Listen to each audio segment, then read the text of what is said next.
not received any response.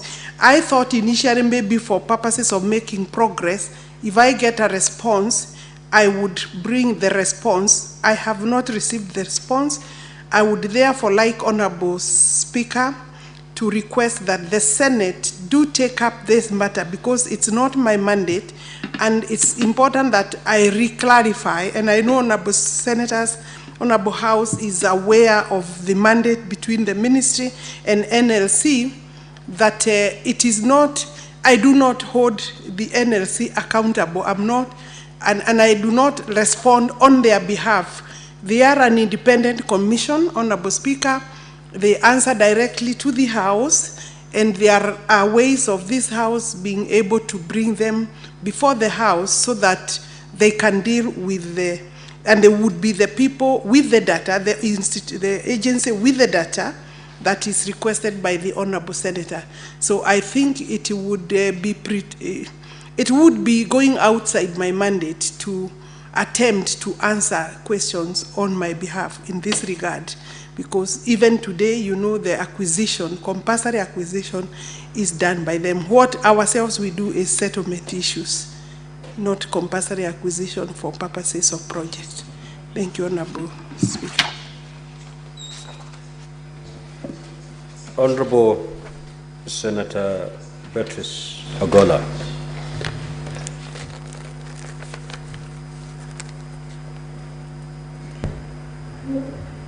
Honorable Speaker, there was question B, C, and D.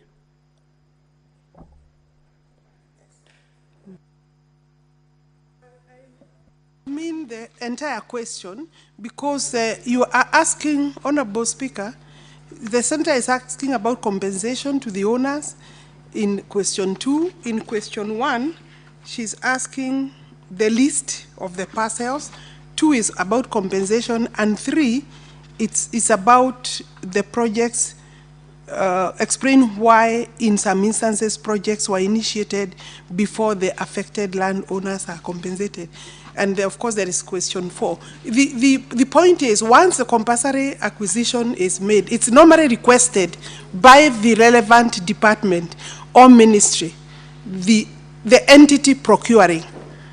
And for purposes of procurement, that is done by the NLC. So any record of those details from your question 1 to 4 would be answered. It's really not my mandate. I don't have that information. I don't have. They only come to me for purposes of documentation, in terms of maybe a transfer of the parcel to the next person. But if you ask me about compensation, what land was acquired, that information will be able to get from the NLC. Senator Boni. Thank you, Mr. Speaker. Mr. Speaker, I'm a little bit uncomfortable with the answer by our minister. Minister, you are right that the National Land Commission is independent. However,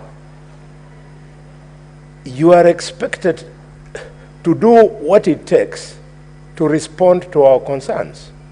So, if for you to respond, it required that you come with information which is in the custody of the National Land Commission, you should do so. You cannot then refuse to answer the question and then ask us to do otherwise. What we have done is what we believe is the right thing. Could you tell us what difficulty you have in accessing the information that we wanted, which in your view is in the hands of the National Land Commission, and then transmitting to us, Minister? Just take more. Okay. Yes, Senator Manzo. Mr. Speaker, under the Constitution, this House invites a Cabinet Secretary to come and respond on matters, on all issues under your ministry. You are the Ministry of Lands, and the National Land Commission, although it is independent, she could have as well have invited the National Land Commission to accompany her here, or have you written to the National Land Commission. The National Land Commission then should have responded in one way or another. Is there a letter that they have responded to you now that you are the one the Constitution expects to appear here on behalf of the National Land Commission? Senator Mungatana.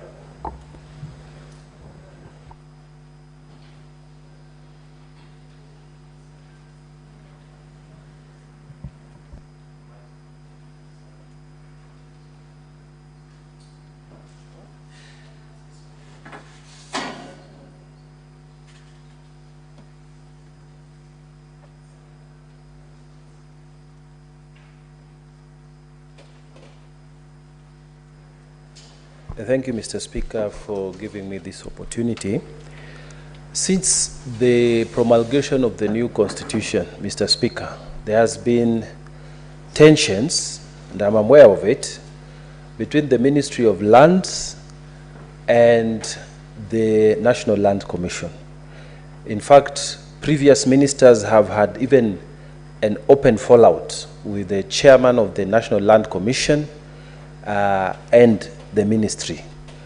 What we wanted to know, as she tries to navigate through the questions that have been put to her, is to tell us what is the relationship between the National Land Commission now and the ministry. How do they operate? Because we are like a Senate, very uncomfortable to be told that the minister is not able to answer questions relating to lands, and the whole country knows that the buck stops with you. So what is the problem?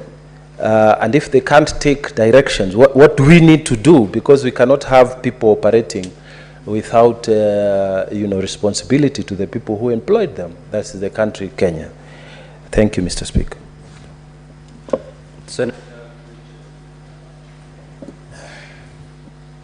Thank you, Mr. Speaker. I sincerely would like to reiterate and support what Honorable Mungatana said and what actually Madam Beatrice, Senator Beatrice is talking about. Madam CS, the problem we have, I'll give you an example. There are individuals in Uasin Gishu County who provided their land so that the expressway could be done on the southern part of Eldoret town. They gave out their land about 8 years ago, Mr. Speaker. This was a group of about 12 individuals. The road is there, it's being used, and what actually happened, Mr. Speaker, the national government somehow ended up paying, I think, 2 out of those 11 people. My suspicion is somebody must have given something small for that to happen. So, Mr. Speaker, the matter we are dealing with is, and we are persuading our leader, the CS Lands, because he's been in the National Assembly where we were. We want you, if possible, to give us an audit.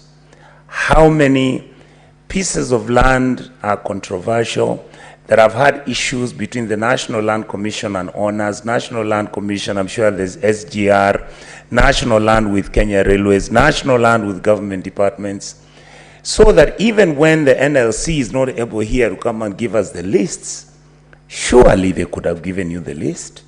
Surely they would have told you which ones are controversial. Because the feeling we are having is you are moving away from your very critical responsibility. You are actually, the buck stops with you. And therefore for us, for you to tell us that the National Land Commission is the one which has not given you the numbers and the names and the figures, therefore have nothing to do with it.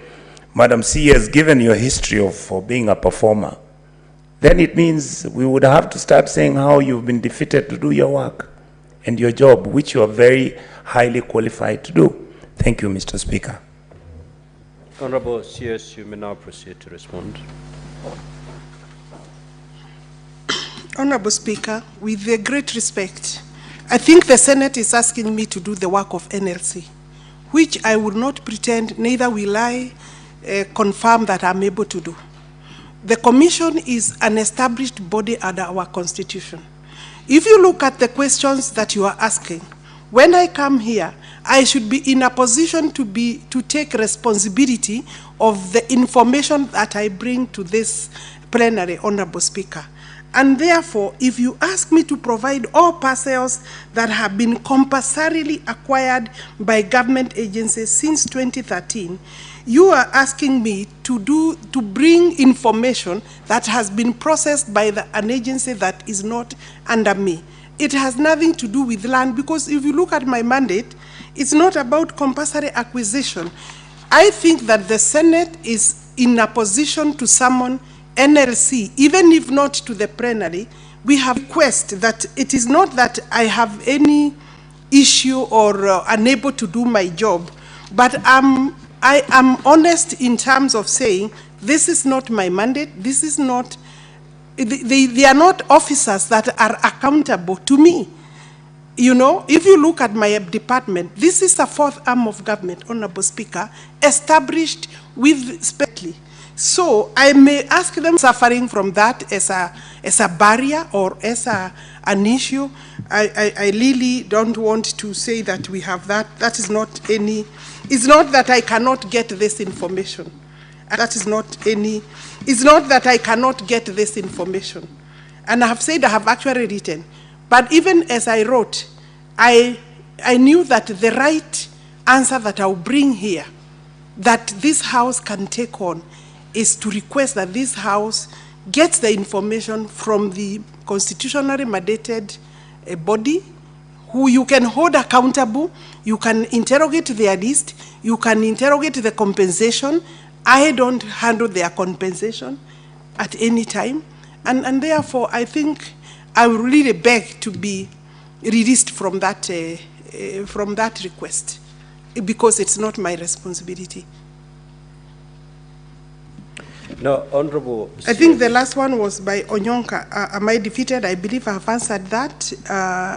And I think all the questions relate to why am I not bringing this information. I think it is also to own. If I bring this information, Speaker, I should be able to own and take responsibility. And I wouldn't, because it is not work within my ministry. Now, Honorable CS, you see, in our standing orders, it is only the CSs that are mandated to respond to questions. Yes, I'm aware. By the Honorable Senators. Not a chairman of a parastatal, not a chairman of a commission. And everybody is answerable to Parliament, including the so-called independent commissions. Now, the challenge is the Senate cannot have the chairman of that commission take the podium that you've just taken for purposes of responding to these questions. And therefore, they have to respond to these questions through the parent ministry. Now, we do understand that the Commission, NLC, is not answerable to the ministry. But the question is not by the ministry. That question is by the Senate, by Parliament. So for them responding to that question does not in any way mean that they are answerable to the ministry. You are just a conveyor belt for purposes of giving us that information from NLC. So we had expected, because NLC is not the only independent commission. There are a number of them. And any questions directed to such commissions is always, the information is brought to the House by the parent ministry. So you need to let NLC know that by providing information to the Senate through you does not mean that they're answerable to the ministry. The ministry is only conveying that information to the Senate, because we cannot have the commission come to the Senate for purpose of responding to our questions. And therefore, you need to make them understand that the ministry, by seeking NLC to provide information, is not interfering with their mandate. Neither is the ministry saying you're answerable to us. Let them give you the information, and as you come to the Senate on matters relating to NLC, have them tag along so that they sit with you and provide any supplementary information that is required. They cannot hide behind that argument that we are independent and therefore we cannot give the minister information. Because if that were the case, how are we going to get the information if not through the ministry? And this government has 3 arms of government: the executive, the judiciary, and parliament. Independent commissions cannot purport to be a 4th arm of government. They cannot. So they have to provide that information through you, and next time you're coming to respond to these questions, because we're going to defer this question. Next time you're coming, for purposes of responding to these questions, NLC will have to come along with you. Of course, the committees can do their work as you have suggested. They can summon NLC, but for purposes of responding to questions, they have to know that we can only do that through the parent ministry and through the parent CS, that is you. So we're going to defer these questions and to a later time.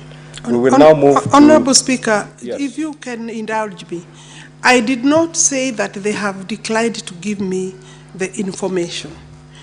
And I did not say that they are hiding behind the independence. It's factual that they are an independent commission. And the reason that they were given that space is so that the executive does not overreach.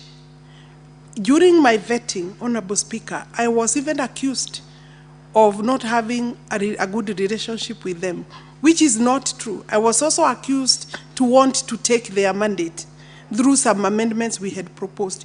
What I am the one who is saying the Senate is giving me or requesting the information from the wrong person, and there is another route that the Senate can get the same information, and I am not directing how this work should be done. All I'm saying is that, let me finish, because you know you will not force me to give information. I would rather that the first priority is given to the owners of the information, Speaker. So you cannot put a point of order again as a CS on the vote, unless you want clarification and intervention. Yes, Senator Sifuna. Chair, I'm a bit surprised because CS is a former member of this House. She knows very well that once a ruling has been made by the chair, she cannot argue with the decision of the chair. And therefore, I know you said I cannot raise on a point of order, but she's totally out of order. You have made a decision that we, in this House, interact with the head of the ministry. Whatever arrangements she has with the National Land Commission on how to source information, that is none of our business. The person who will appear there to answer is the Cabinet Secretary responsible for matters of land. I thank you, Honourable Speaker. Thank you. Yes, Bonnie. For the record, let it reflect that the Minister of Lands, who is my friend, is actually an advocate. And she's conversant with the Constitution of Kenya. Could she fall back to the provision of Article 35 of the Constitution of Kenya that will help her to access the information that we are looking for, and then climb down a little bit, Mr. Speaker, and subject herself to being answerable to this House? Minister, as a senior member of government, equally because I'm also a senior member of government, we are expected to make it easy for government to deliver. And therefore, when either the Speaker or the Minister then becomes argumentative and defensive, could the Minister clarify what she is defending? All we want is information, Mr. Speaker. Mr. Speaker, I propose that you direct the Minister to go back and come back with a proper question, nothing less. Now, Honorable CS, I think I've already made a determination on this matter. Now, just have your seat, Honorable CS. Just have your seat. We want to help you navigate this this matter. Now, you did very well, because immediately you got the question, you wrote to NLC to provide the information, to provide you with the information that is required by Parliament. But NLC has not responded to your letter. Had they responded to your letter, today you'll be giving us that information. So don't take a blame where you know the person to really blame. Because one, you did the right thing. You got this question from the Senate, you wrote to NLC for NLC to provide the necessary information and respond to the question. NLC decided not to. Now, as a Senate, this is what we have advised you, that you're not meddling in the affairs of NLC by seeking this information from NLC. And NLC, if you're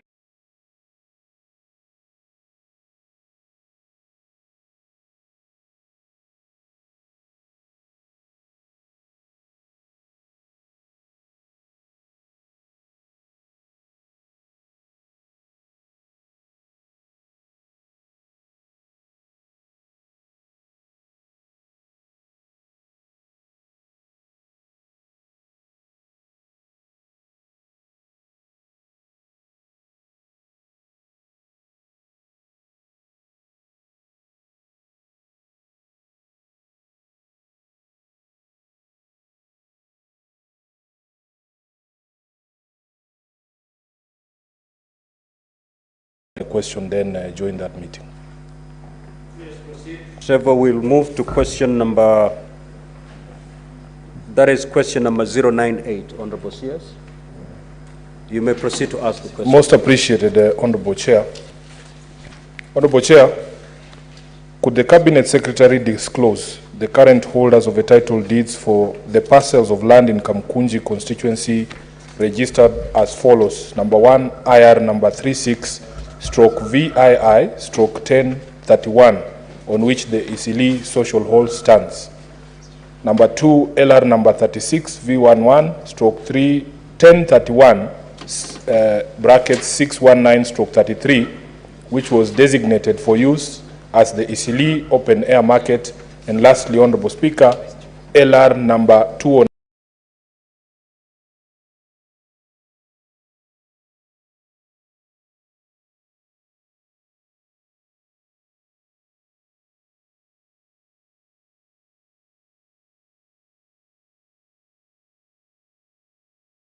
(9/12/2) bracket. Proceed to respond.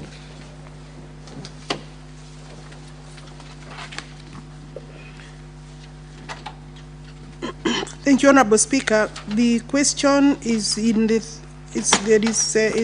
three parts, and then the answer that I'm providing this morning, Honorable Speaker, is that in regard to question 5.1 and 5.2, I request for more time to be able to provide a comprehensive response, because I cannot find some of my records. So I'm not able to bring the information. I need more time. I have already assigned the relevant department to comb through all our records to see whether we can get the necessary files. Then we have number 3, Roman 3. I wish to respond as follows. I think I have given a long statement there. Certificate title number IR LR 209/1712, original number 1042 and 1041, being a portion of the premises comprised in a grant dated 21st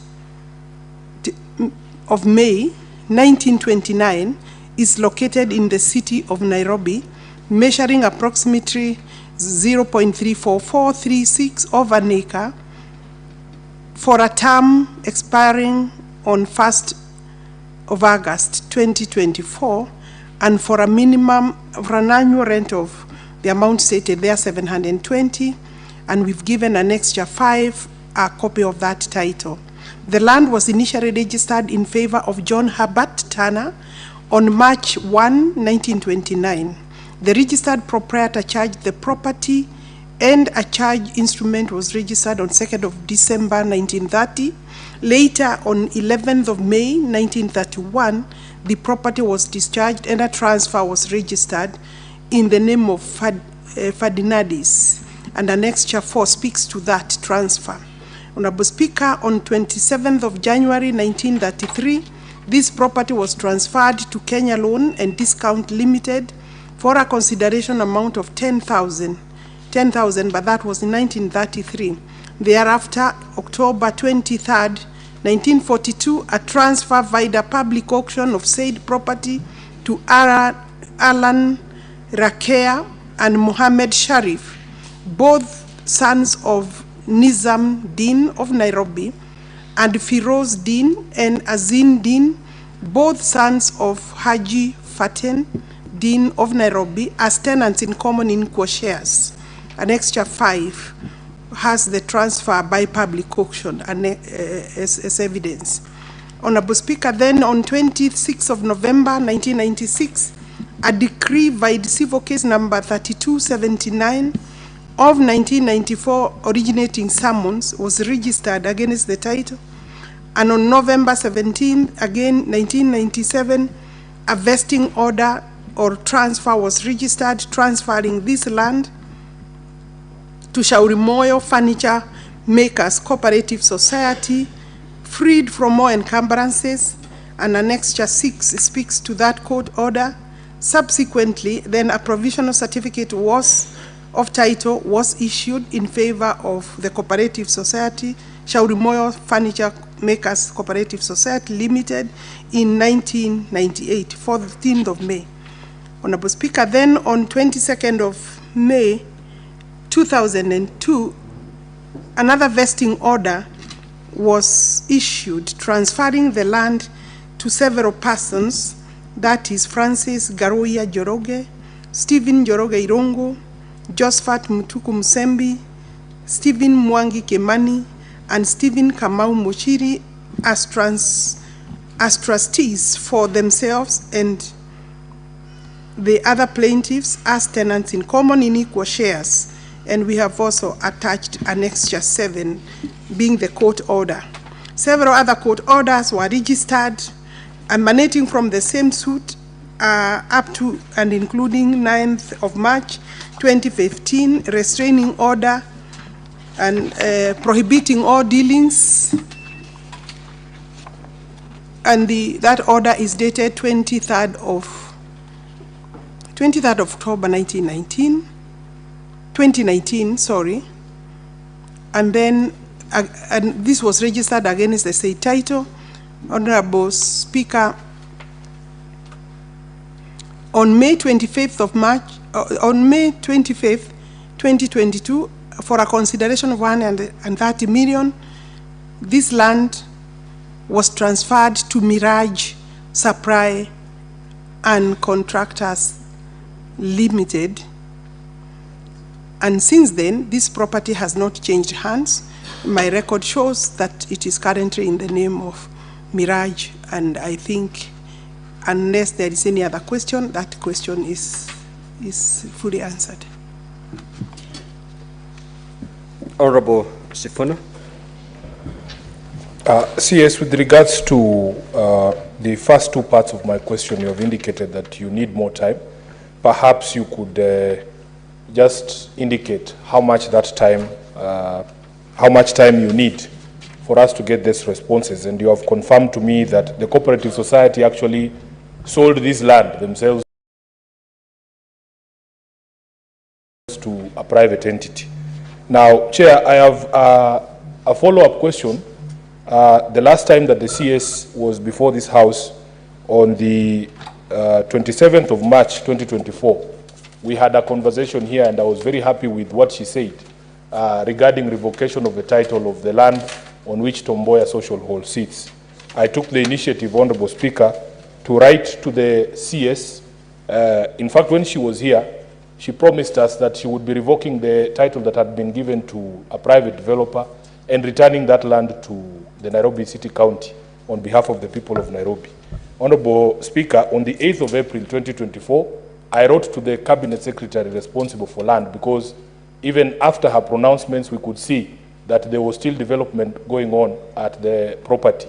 And she wrote back to me on the 13th of May 2024 saying that she's following up, and in fact that she was still, the position of the ministry was that that title was going to be revoked. So now that she's here and she had made that promise before this House, I would want her to give the House an update on the process of revocation of the title that had been issued to a private developer over the land on which Tom Mboya Social Hall sits. I thank you, Honorable Speaker. Honorable CS. The first question supplementary to that is how much time I need. Sometimes it's quite difficult because I would, when a file is removed from its usual place, then it becomes a bit difficult to tell how much time you will need. But possibly we can work with another 30 days. We can work with another 30 days. And maybe the Honorable Senator, if you have some details in respect of those parcels, you could give me for purposes of reconstruction, because if I cannot get my file, then I would be able to get useful assistance by any document that speaks to the title for purposes of reconstruction. So 30 days, we are working hard to get the file. Then the last one is on Tom Mboya. It is true, I think after my pronunciation, my statement to this plenary, my office started working on the revocation process. It is a process that requires at least maybe about 90 days to 4 months, because one, you have to write to the holders of that title and call for it. We've already done that. But before we could proceed with gazettement of the need to revoke, we were served with the proceedings of the High Court. I believe, Honorable Senator, you are aware.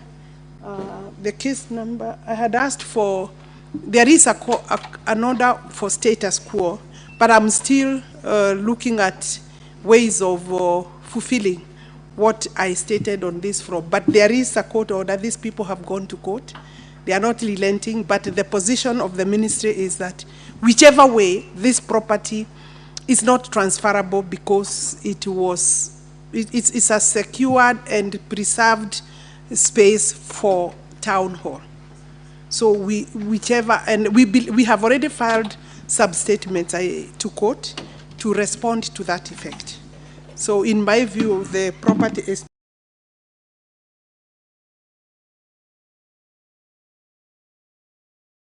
still secure. The court order was bar.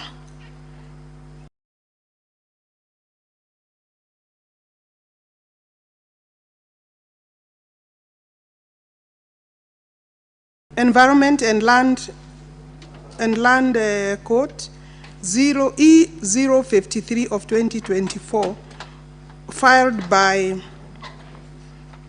Ngami Properties Limited against the minister and the cabinet secretary. Rather, the status, the order was issued on that day, and this is maybe what is relevant, that there shall be a status quo, and we can maybe forward this. It is part of the annexures. If it is not, I will forward a copy of this order, Honorable Speaker, for record, for purposes of record. Thank you. So 30 days to get the response on question on the first limb of your question. Now, Senator Abraham Miraji, do you have any supplementary question? Where is she? Senator Mungatana, you have any supplementary question? Yes, Mr. Speaker. Proceed. Mr. Speaker, I want to thank you again for giving me this opportunity to interrogate. Mr. Speaker, the first and second questions with regard to Eastleigh Open Air Market and Eastleigh Social Hall. The minister has asked for more time and indicated 30 days. Now, that brings the further question, because what we know is that the ministry spent a lot of resources to digitize lands records. And in fact, at some point, the ministry had indicated that Nairobi had been completed. So we just want to know what is the status as far as that about looking for a file not being in its place. What does it mean? Does it mean the whole program failed, or what is exactly the status of the digitization program? Because resources were spent, assurances were given, and now it seems we've gone back to the same many years we used to have files getting lost. Maybe the minister can clarify. I submit, Mr. Speaker. Senator Kavindu. Kindly, Speaker, ask her first. Let her come first, and then I'll come. Let me prepare. No, it's up to me to decide which, the senator to speak first, and I've chosen you this time around. Okay. Mr. Speaker, my question is not in line with what is going on, but I wanted to know from the CS. And first of all, congratulations for your coming back. You've been really good on your work, and we congratulate you for your good work that you are doing. If the rest of the CSs were like you, Kenya would be good. But I wanted to know, Madam CS, Honorable CS, if it is in line with the law for a cooperative society of lands not to hold a AGM meeting for 5 years and no action is taken. I'm struggling with Katelembu land, Madam Speaker and Madam CS, and last time we were together, I also raised that issue with you. I don't know how you can assist me with Katelembu issues. Thank you, Mr. Speaker. Senator Beatrice Ogola. Thank you, Honorable Speaker. Just to emphasize on the earlier concern of Senator Mungatana, is that reports have been given to us in this House about 3 counties that were where the pilot scheme for digitization of the ministry was done and was reported to have been complete. So I was wondering how then we go about looking for files. Secondly, Honorable Speaker, I wanted to know from the CS what steps the ministry is taking to secure open grounds in this city, as was in the initial development plan and on other cities too. How secure are our open grounds from encroachment? Honorable CS, you may now proceed to respond.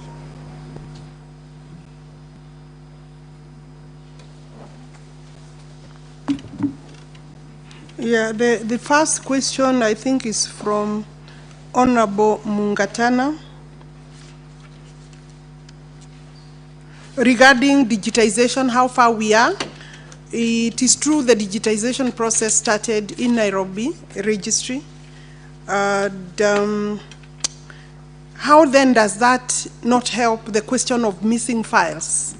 Before you digitize, you need the files to be able to get that information and load it into the information management system.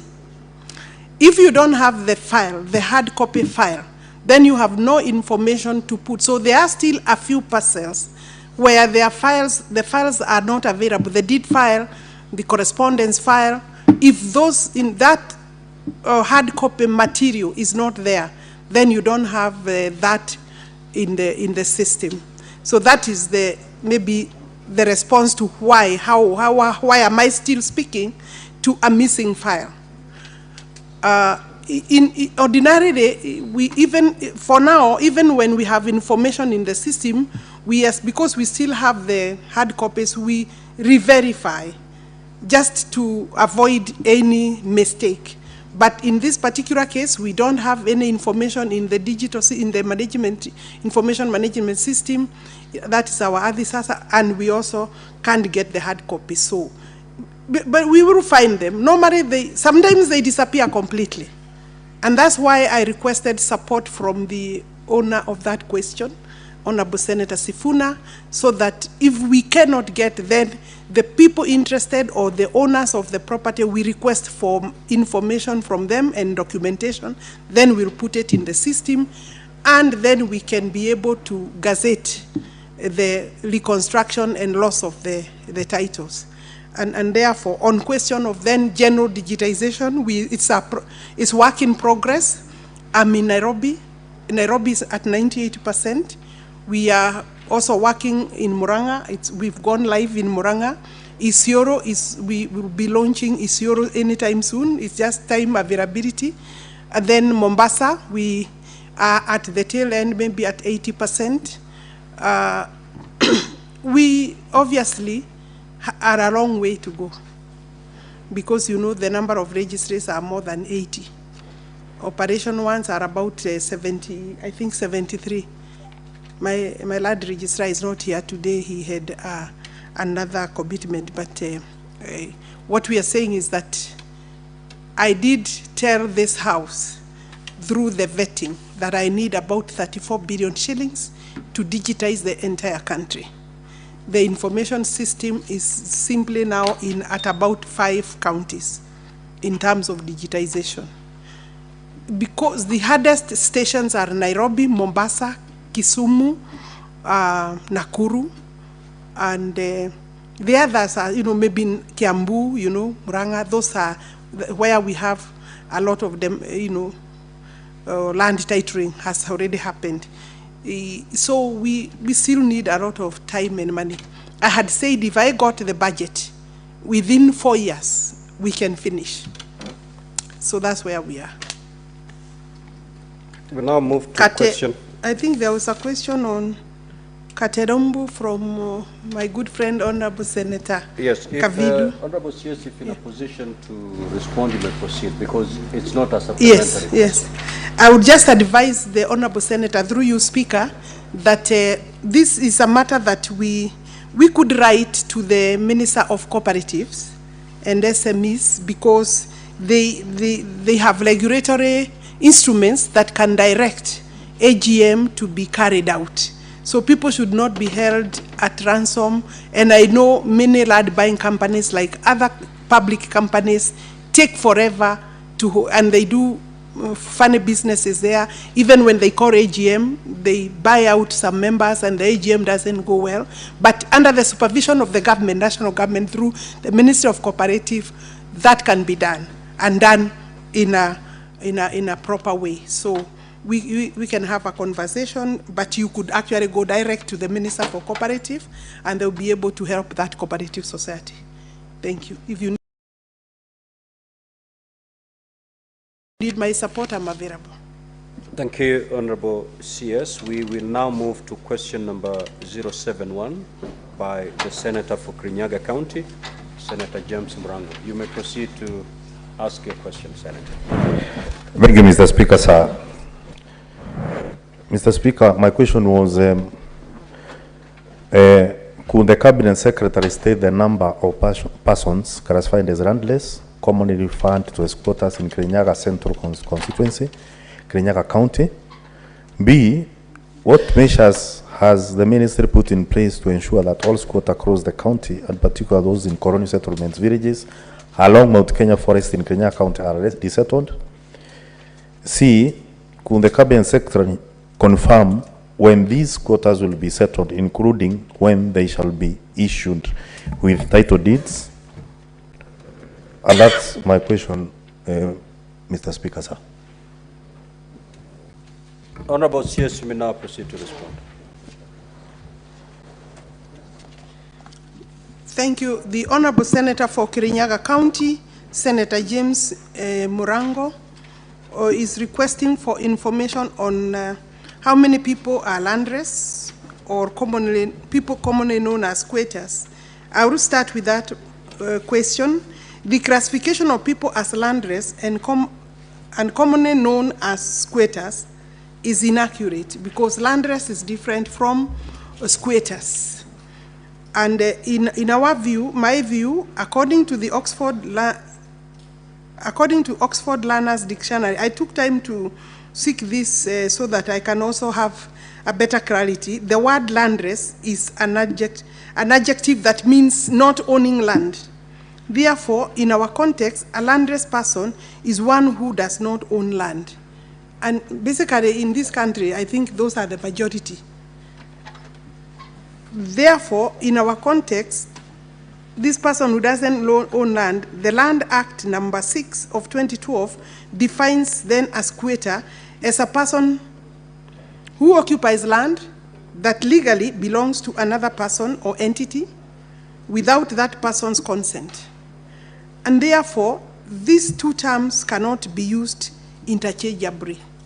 One is a squatter on a land that is known who is the owner. Is it a private land? You have a squatter on a private land or on a public land, but you are squatting. Landless is obviously somebody who maybe in the future they will own land. We don't have data of those kind of people because really they are the majority, and we can't have, you don't have land. Yeah, but tomorrow you may have land. So I think normally the concern of the government is squatters who become a problem to private property and also a problem to public property. The ministry has database of persons classified, does not have database of persons then therefore clarified as landless or squatters in the country. Settlement of deserving cases is undertaken as need arises. The settlement programs are, however, subject to availability of public land, because sometimes we settle them on public land, and availability of funds, because sometimes, of course, we buy land for settlement. The ministry has so far, since independence, settled 301,872 families in 463 settlement schemes. You may not have asked this information, Senator Murango, but indulge me to give the Senate that information through your question.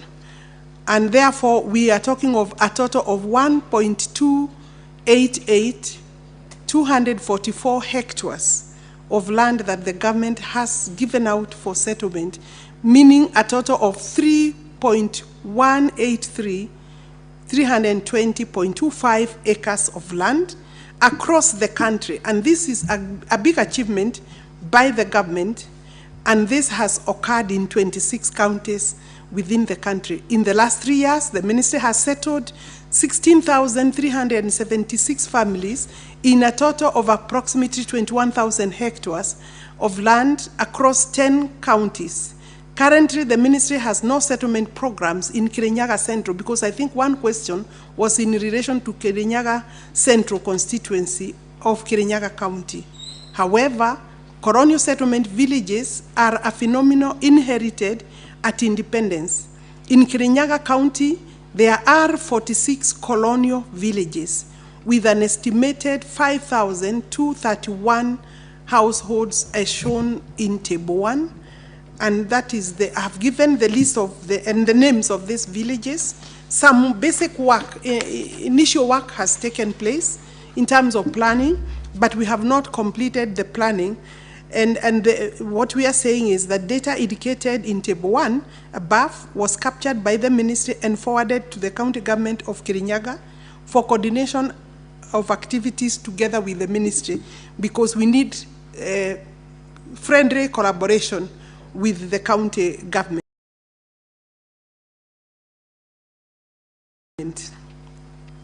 Honorable Speaker, the ministry intends, with availability of funds, to collaborate with the county government of Kirinyaga and NLC to carry out planning, surveying work, identification of beneficiaries, although we have the primary data of who identify and place beacons, and that is work in progress, would require capital or funds, and therefore I want to assure the senator that that is what I have in my records. NLC will also be part of our partners. Thank you. Honorable Senator, you may ask your 2 supplementary questions. Asante sana Mstahiki Speaker.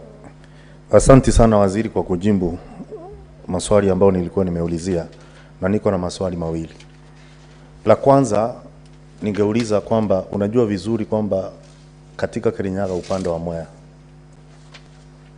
watu wameishi huko bila hati miliki kwa miaka na mikaka. Nyanyangu nilimzika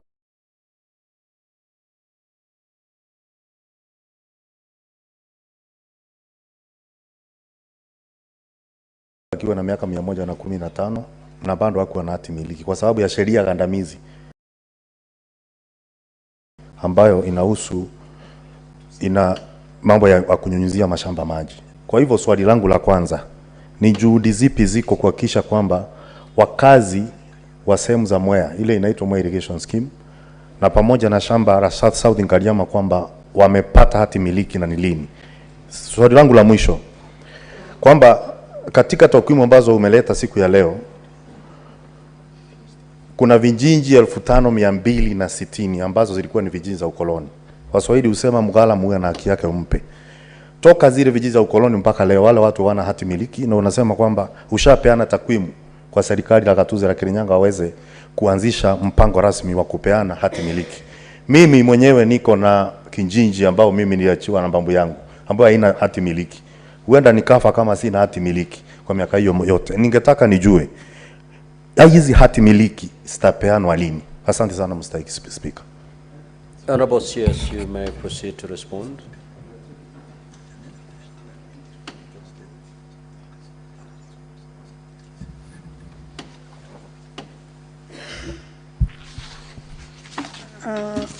Maybe, Honorable Speaker, allow me to just repeat myself. I did not say that we are giving Kirinyaga County to do the survey work alone.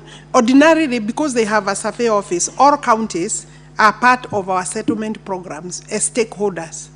So I said that if I'm able to put funds together, and this is not just this colonial villages, my department is under instructions to start planning. When you enter into a department, I entered into this ministry last year. We proposed funding for this pending work. We didn't get funding. And I have more villages than this, including Nyeri, including Laikipia, and Nyandarua, and other places outside the Mount Kenya region. So what I'm saying is that Parliament should also be responsive in terms of supporting some of these programs. The National Assembly has poorly funded the Ministry of Lands, notwithstanding that we collect stamp duty to a tune of about 15 billion shillings. And I think I would want Senator Murango to be my partner in this regard. And then this is work that I can finish with the necessary funding. This is work I can finish within 2 years. But I said basic planning is there. People know their sections. What is remaining is finalization by way of survey, and not even planning is not an issue because basic planning has been done. It's just to fine tune it, but now survey and recording so that we can do the titling. I've taken it personally myself, not just for Kirinyaga, but the entire country. I'm mindful that we shouldn't be talking about colonial villages in this era. So we need to clear with them. I commit myself to ensure that this is in the next budget. Among other colonial villages, we need to settle people so that they can use their land more productively. Kirinyaga has other challenges in South Kariama. This is a huge scheme.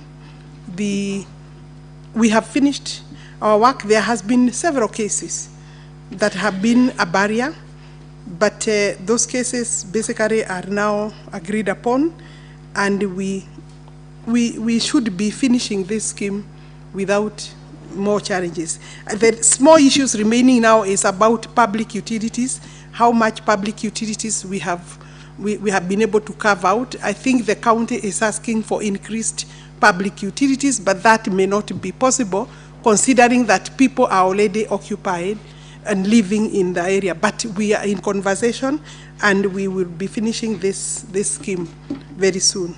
Mwea also is the same, you know, a lot of conflict and fights, and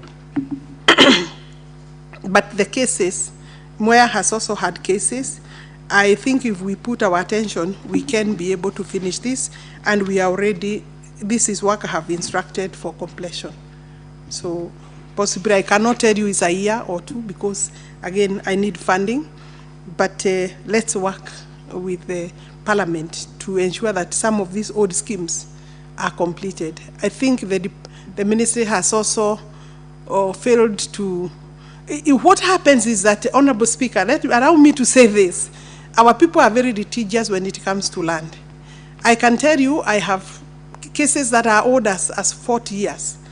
And whenever we finish adjudication also or settlement issues, other people, brokers, thieves who want to steal land, bring cases and they somehow find their way in courts. And they come up with orders. So they become a major hindrance to completion of the work. Then, of course, officers move to another place, you know. Then other cases come along because after you have not finished, other people start eyeing the same. So it's quite complex. It's not a straightforward job like go and do it. But we need, as a country, to refocus in this particular, including adjudication, so that we provide sufficient funding for the department, State Department for Lands and Physical Planning. I don't know whether I've answered, but I desire to be your partner. Then we see how we can finish this. Thank you, Honorable CS. Senator Beth Siengo. Thank you, Mr. Speaker, for giving me this opportunity to ask a supplementary question to the Honorable CS.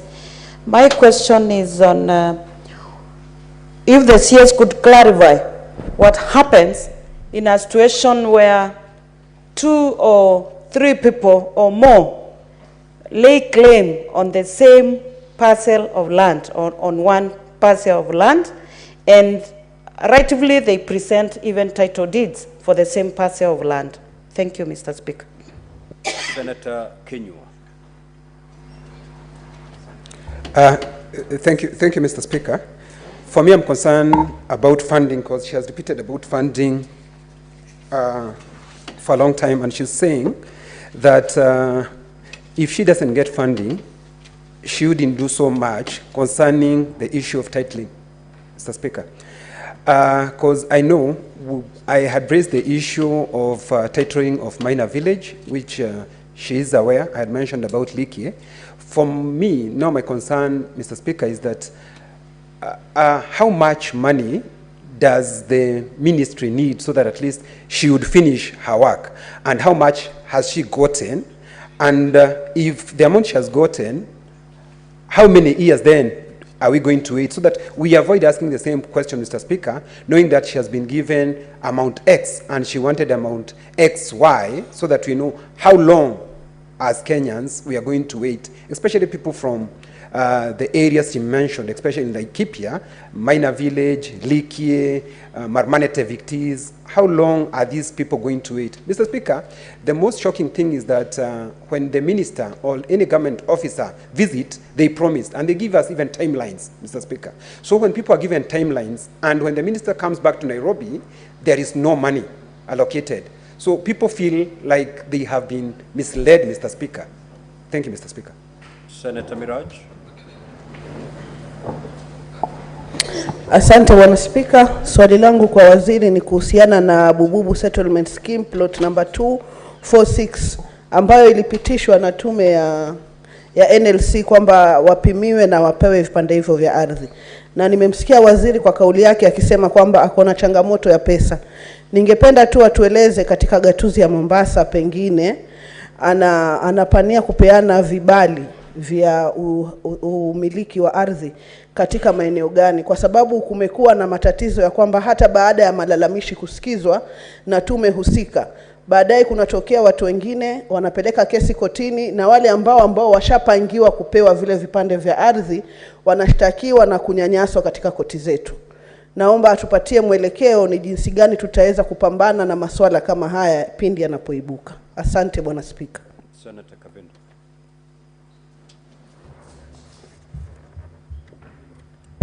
Thank you, Mr. Speaker. Honorable CS, I'm still following up with the issue of Katelembo. There are people there who were born there by their parents who are shareholders of the piece of land. And being born there, today they are being called squatters and being chased out. And Honorable Speaker, we are talking of people who are aged 70s, 80 years, 90 years old, living in that piece of land, and today they are being called squatters, and the society wants them out. It's only that by the grace of God I've been defending them, and the late Honorable Kabaka was still defending, and that is why Honorable CS, I would request you to intervene for those piece of land, Katelembo. Otherwise it's a big issue, and people there are owning title deeds. 2, 3, 4, 5 people owning one piece of land, and each one of them has title deeds. Where do they get these title deeds from? Thank you, Mr. Speaker. Senator Abbas. Honorable Speaker, thank you, Honorable Speaker. I wish to ask the CS whether she's aware that in the far-fetched areas of Wajir and Mandera, there are no land offices. And people require to have title deeds for their, at least especially the commercial areas and municipalities. And they came all the way from Mandera, Wajir to go and come and look for title deeds. What is the plan for the ministry to open land offices in the nearby areas? Maybe in Garissa or Wajir somewhere. Is there any plan? Honorable CS, you may now proceed to respond.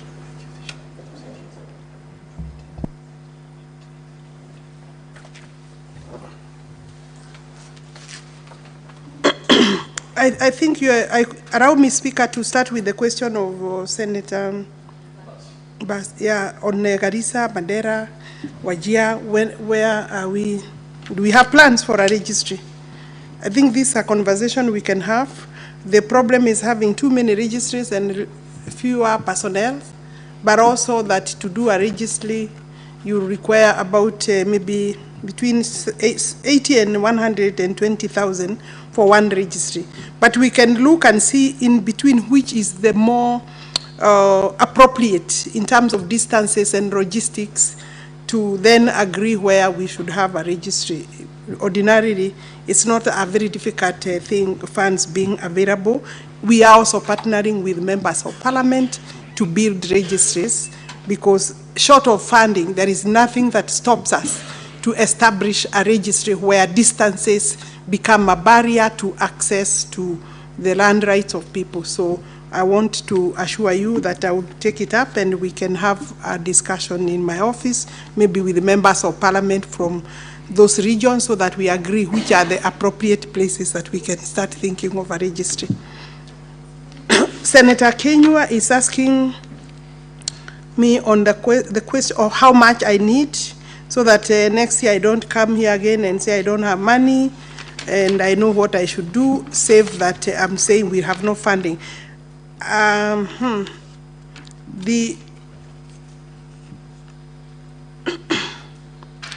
The estimates for colonial villages in Nyeri, Kirinyaga, and Nyandarua, we had done an estimate of 137 million shillings, and that request has been put to Treasury. But I think to clear with all the colonial villages, we need double that, so that, because they are not just in those places, so that we are talking of about maybe 300 million shillings to clear with that. And then I have a question from Senator Miraj. Am I correct? Yes, about Mombasa, the coast. Maybe basically the coast how many titles. Allow me to give you this information of where titles are ready and how many there are. I don't have that because it's a supplementary question, and it's good to have a proper response in terms of data. So I will request that I can forward that information either through the Senate or to you as a member of Parliament, a member of the Senate. I have been asked a question on, again, Senator Kavindu is back to the question of Katerembo. To be honest, I don't have any information about this specific society or the land issues or question that you want me to address. What I can gather from you is that there are squatters, but there are also some owners. The cooperative, the land, this is a private land, but there are squatters. And I had said earlier that the question of squatters, Honorable Kavindu, the question of squatters is a very serious problem in this country. And the last time I appeared either here or before National Assembly Committee, I said that we are developing as a country a class of people who I would define as professional squatters. They move from one land to another, and believe me, they have owners. These people are just moving from one land to another once the land appears like it is vacant. Therefore, maybe we can have a meeting with you, Honorable Speaker. I would invite the Honorable Senator to my office so that I can be seized of the challenges she's raising. I think I don't want to add more, but if they are squatters, they would have to negotiate with the owners of the land so that possibly if they give them, that is, sometimes they are squatters who have worked in that land, but also we don't want to allow people to, to just come to your land. Tomorrow it's you. The other day it will be somebody else's land. I think people must also learn to respect the land rights of others. However, they could have a reason why they are calling themselves squatters in that land. Let's have a discussion. I don't know whether I have answered all the questions. What happens where two people, what happens where two people, I think that's your question, claim they have some title that appear legit, and then who is the owner? There can only be one legitimate title deed. There can only be one. So one of those titles is a forgery.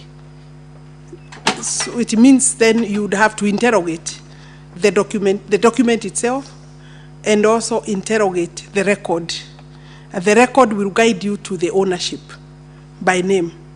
And there are also features that we are able to, when we interrogate the titles, there are features that we know that we look for in a title deed paper, which will lead us closer to who has a forged title. Because some are just printed in the, I don't want to say River Road, because there are also other good things that happen in River Road. Let's say in the streets in Nairobi, Honorable Speaker. So I guess that is, and if you have any like that, you can refer to us so that we can consult the registry where they purport to have been issued from. Then we will be able to help. Senator Majaya Stewart.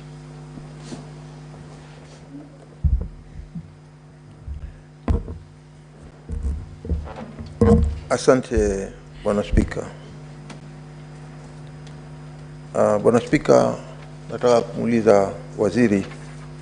Kwanza, waziri, nataka kupatia heko kwa kuweza kuweka kidole hapo jana ili kuweza kuendelea na kazi yako ya waziri katika mambo ya ardhi.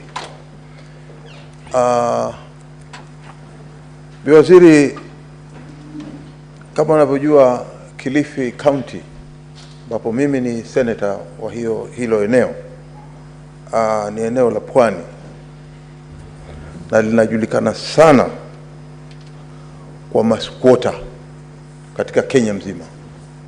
Nafikiria hakuna county ambayo iko na maskwota wengi zaidi ya Kilifi County. Ni hususan nikizingatia kwamba tunaweza kulinganishana hivi sasa, kumekuwa na wingi wa watu ambao wanataka kujenga majumba, watu ambao wamekuja kuweka rasilimali zao na kuweza kuangalia vile wanaweza kujiendeleza kimaisha na biashara. Hiyo imekuwa jambo zuri, lakini tukiangalia zaidi tunaona ya kwamba kumekuwa na hali ngumu ya maskwota. Maskwota wanaendelea kugandamizwa, wanawekwa katika maeneo ya kando ambao sio maeneo yao wanaoishi. Wamekuwa wakiishi huko mara nyingi, na sio Kilifi.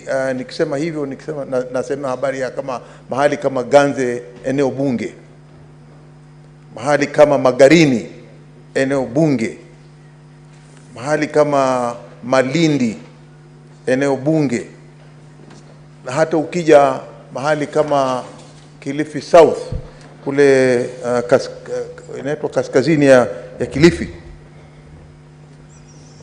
ni kwamba kusini ya Kilifi, yani Kilifi South, ni kwamba kumekuwa na mwamko mwingi mkubwa sana.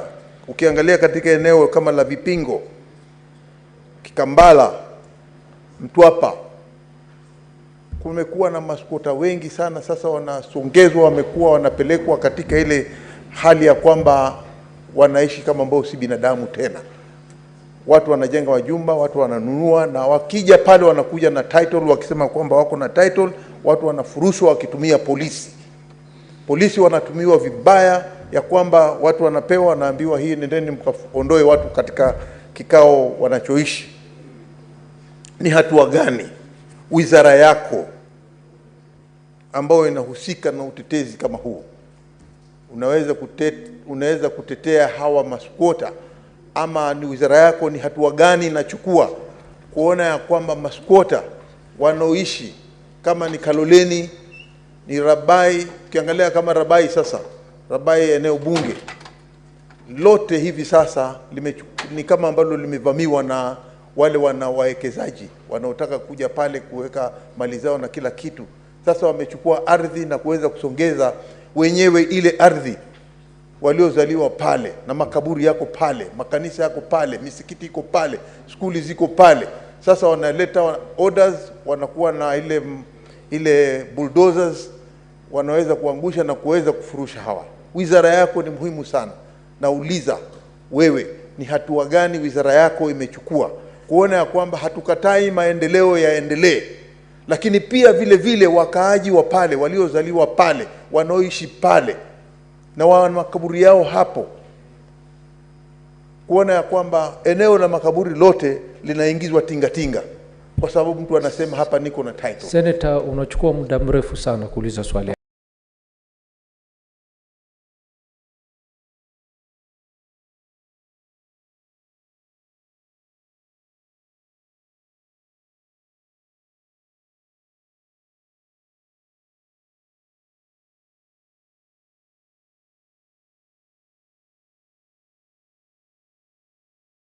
Fadhali, Senator.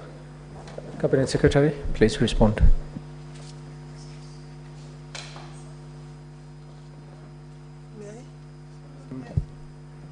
Senator Umgeni, you have Senator Umgeni, you have another supplementary question related to this question. Please go ahead. Yes, Madam Waziri, I wanted to ask a question related to the issue of compensation of land that has been acquired by government for various projects. And there are several residents of the county of Nyamira whose land was compulsorily acquired to construct Chebilat, Ikonge, Chabera Road. And they have been waiting for compensation for quite some long time. Could the ministry tell us what is causing the delay in compensating those residents of the great county of Nyamira? Related to the issues of land, Madam Waziri, is the rollout of this program of digitization and conversion of titles to e-titles. Madam Waziri, this rollout is causing a number of problems to many Kenyans, especially those who are illiterate, those who don't have phones that are able to take emails and the likes, especially the poor Kenyans at our rural areas. Is the government, through you, going to do maybe a system that addresses the vulnerable Kenyans? A number of them have actually been conned, because for you to do that conversion, you have to go to a cyber, get somebody to assist you, log the details into a phone, and you are not able to read. Really, I know we are trying to benchmark on what's happening from other developed countries, but what are we putting in place to protect the vulnerable Kenyans? Some of them even come from where my Honorable Chair, Speaker, comes from, who are not able to read. They don't have these phones that can log into the email and the likes. And finally, the corruption within the ministry, especially Land Control Board. Most Kenyans doing transactions for sale of land are forced to pay up to 20,000 shillings, some 30,000, before the Land Control Board can issue them with consent to either charge or to transfer, without issuance of any official receipts. Madam Waziri, do you think this Land Control Board is serving us well? And what measures can you put in place to curb the corruption within the Land Control Board committees? Thank you. Cabinet Secretary. Allow me, Honorable Speaker, to start with the last question of Senator Omugeni.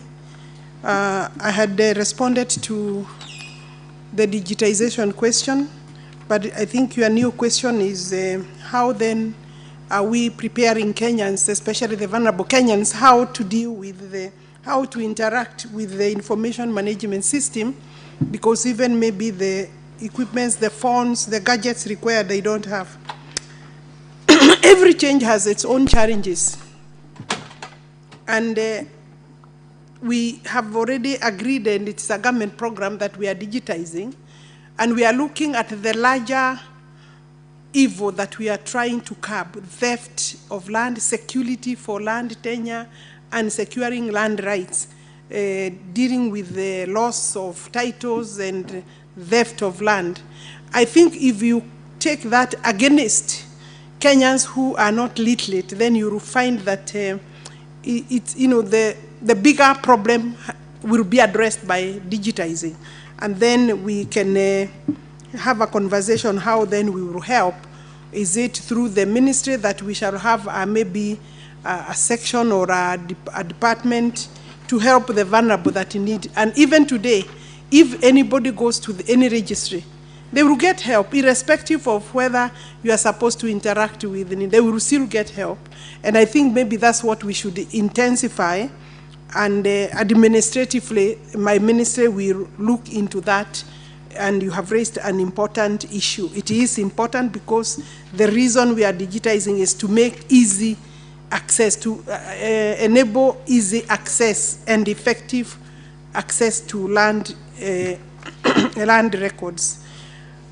Corruption in land boards or by land boards or members of the land boards, maybe you would have helped me better if you possibly gave me the specific land board.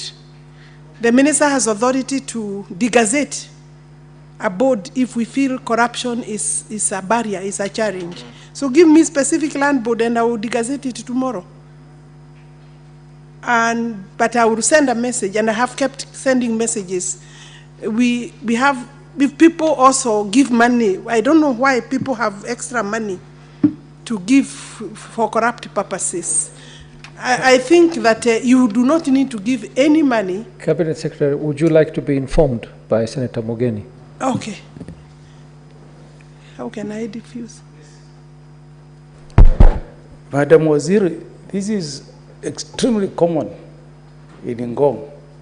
Ngong. In fact, If you want to know the truth, you can send your undercover agents tomorrow, and you will see no receipts, no official receipt is issued.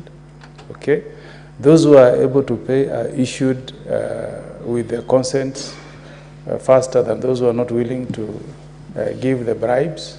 It's happening, and I'm sure I'll not be wrong to say that this is duplicated in many land control boards across the country, but the most notorious is Ngong. Is in Ngong. You can speak to the Law Society and they will tell you. Administratively, I will withdraw the right to hold special board for that particular land control area, special, so that we have annual, the normal regular land board meetings or approval meetings, and then I'll pick it up, because now you have given me the necessary information. Thank you very much for that information. I'll see, but I will also send a circular to all the land boards. But we have a program coming up where we want to create awareness and retrain our land board members. You know, normally they get a small allowance, but they must know when they accept that it is not for payment. They cannot be soliciting for money, and they let them hear me on the floor of this plenary that anybody caught soliciting money as a member of the land board, the entire board will have to go. Thank you very much. I think the last one, let me come to Kilifi South. Mheshimiwa Senator Madzao of Kilifi County, I identify with the challenges you are raising, because I have just said, maybe before you stepped in, that we have professional squatters, but I know we have genuine squatters, but we also have people who, after land has been sold, then they get onto that land, become squatters even when they were not squatters. And those squatters, I had said, they are owned by people, moved from one place to another. The squatters cannot have a right without any reason. We would have to interrogate generally. As a ministry in your county, Musambaha, Takaungu, we have 2 schemes.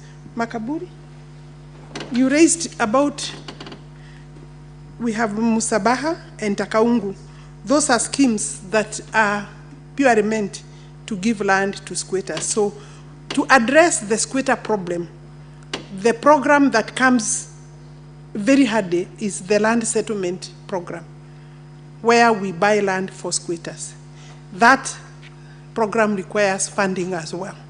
So I think if you ask me as a ministry, what are you doing? Is that whenever we have money, we buy land, but we also need to be specific and strict about squatter problem in the entire coastal region. Because you know, you said that there are squatters who are being evicted. There are court orders. For somebody to get a court order, they have secured they have been able to persuade the court that the owners of the land. So these are very complex issues. And I think some of the people who sell that same land are those people who you are calling squatters. So I would want us to be very specific. We deal with one after the other, so that whenever we have funding, we can address specific squatter problem. And being very selective and very careful, because we cannot, we cannot afford to buy land for everybody. Genuine squatters, and even settlement schemes in Mombasa, we are having a challenge, the entire Mombasa. The minute you settle people, you give documentation, the following day they are looking for buyers of the land, then they move to another area to squat there for the same purpose. So I think also as leaders, let us give awareness so that, and we had even a provision, it's still there in the law, that you cannot transfer land given by way of settlement, But, they have, some very clever people have also gone to court, and they have an order that once we give land through settlement, as a government, as a ministry, then you cannot restrict the right to use, the right to transfer. It's a constitutional right. So we now are forced to allow, if you want to transfer tomorrow after we have given you, we may not be, we may delay, but eventually we don't have a right to stop you. So let us also send right messages to these people, and then we can reduce the numbers. And I think that's the best I can do. I think the Senate, the question is, I don't know whether there is any other part of your question. I think Omugeni was talking about acquisition. I think your question was generally about the compensation, yes. I wanted to exhaust Senator Madizayo's, if he's satisfied, I can move on to the second part of Omugeni's question. Senator Matsayo, you have a point of order? Ndio Bwana Spika. Bwana Spika, pia ningependelea kuona kwamba ile Land Control Board ya Kilifi sasa imejitumbukiza kwenye hiyo hali unaosema ya ufisadi. Na iwe karatasi ziwe zinatolewa na zinaenda kwa mashinani, na ndio sababu hao maskwota wanaweza kufurushwa. Polisi pia wanatumiwa vibaya kuweza kufurusha watu katika maeneo yao. Kwa hiyo kama ni uchunguzi ufanywe, basi pia unafanywa kama vile ulivyo direct ufanywe eneo la Ngong, basi hivyo nataka uchunguzi ufanywe katika Land Control Board ya Kilifi. I think maybe you could come to my office, we have a discussion so that I understand the challenge of Kilifi Board, and then we see how long has it been in place, and who do you have specific persons, so that we don't punish the entire board for the sins of one individual. So I think that we can have a discussion one-on-one in my office next week. You can, my number is basically public, but also my office will be able to give you. Senator Mazayo, we have to proceed to the next question. Yes. We've spent too much time on this, so please, I'm saying I'm available for his many yes, questions. accept the invitation Kindly. by the minister to discuss the issues in Kilifi, so that you can allow the House to proceed to the next question. Yeah, because some Thank of them you. are separate. Honorable senators, will proceed to the next question. On acquisition, I had already, I think we had exhausted, and this floor, the speaker gave us a ruling regarding compulsory acquisition, because I had already said earlier, I don't want to open the issue, but I had already said it's a mandate of NLC, but the speaker made a ruling that we need some particular information. So I will be responding to the Senate on this in detail with the necessary information. Thank you, CS. Then there was the compensation is the one I said. It's a question that we had exhausted.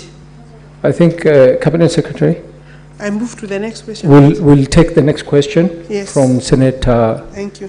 Question number 82 by Senator Morfire. Thank you, Honorable Speaker. Honorable Speaker, I would want to know from the Cabinet Secretary, there are quite a number of issues that are affecting Tharaka Nithi County along the boundary between Tharaka and Meru County, Honorable Speaker. And this is why, Honorable Speaker, I want to know from the Cabinet Secretary whether she can provide a status update on the adjudication of the areas along the border of Tharaka, Nithi and Meru counties, particularly Toroni, Dhiiti, Nkondi, Tulema locations in Tharaka Nithi County, which have been subject of long-standing land ownership tussles. B, Honorable Speaker, when will the Ministry issue titles to land owners in these regions, Honorable Speaker? C, Honorable Speaker, the Minister should also give us the steps the government is taking to demarcate the boundary between the two counties, and which is likely to quell the tensions between communities on either side. Thank you, Honorable Speaker. Cabinet Secretary.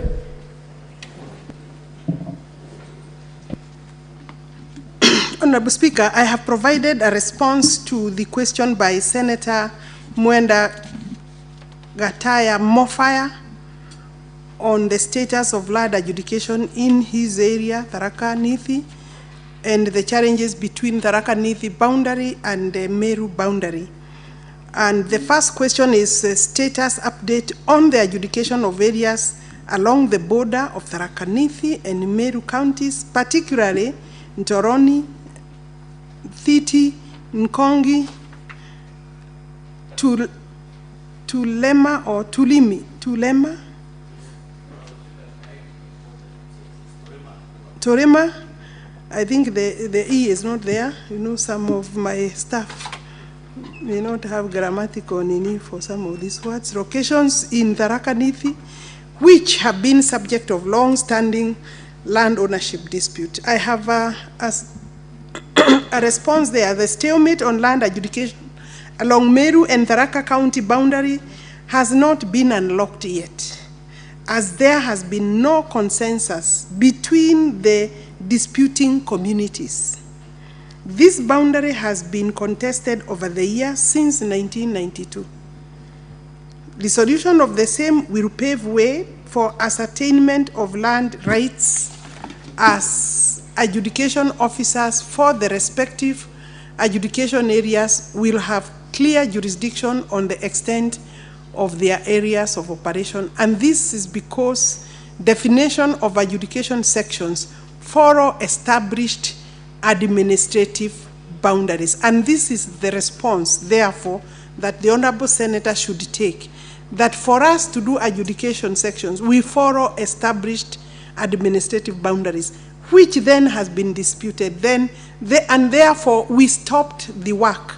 This scenario, as indicated, in response to a stalemate submitted by the Ministry to the Senate Standing Committee on National Cohesion, we did respond to this same question. Committee on Cohesion, Equal Opportunities and Regional Integration, and I have attached the response, and I cannot now provide a different response. And I think what we are saying in this particular question, Honorable Senator, you know the challenge is not even the boundary.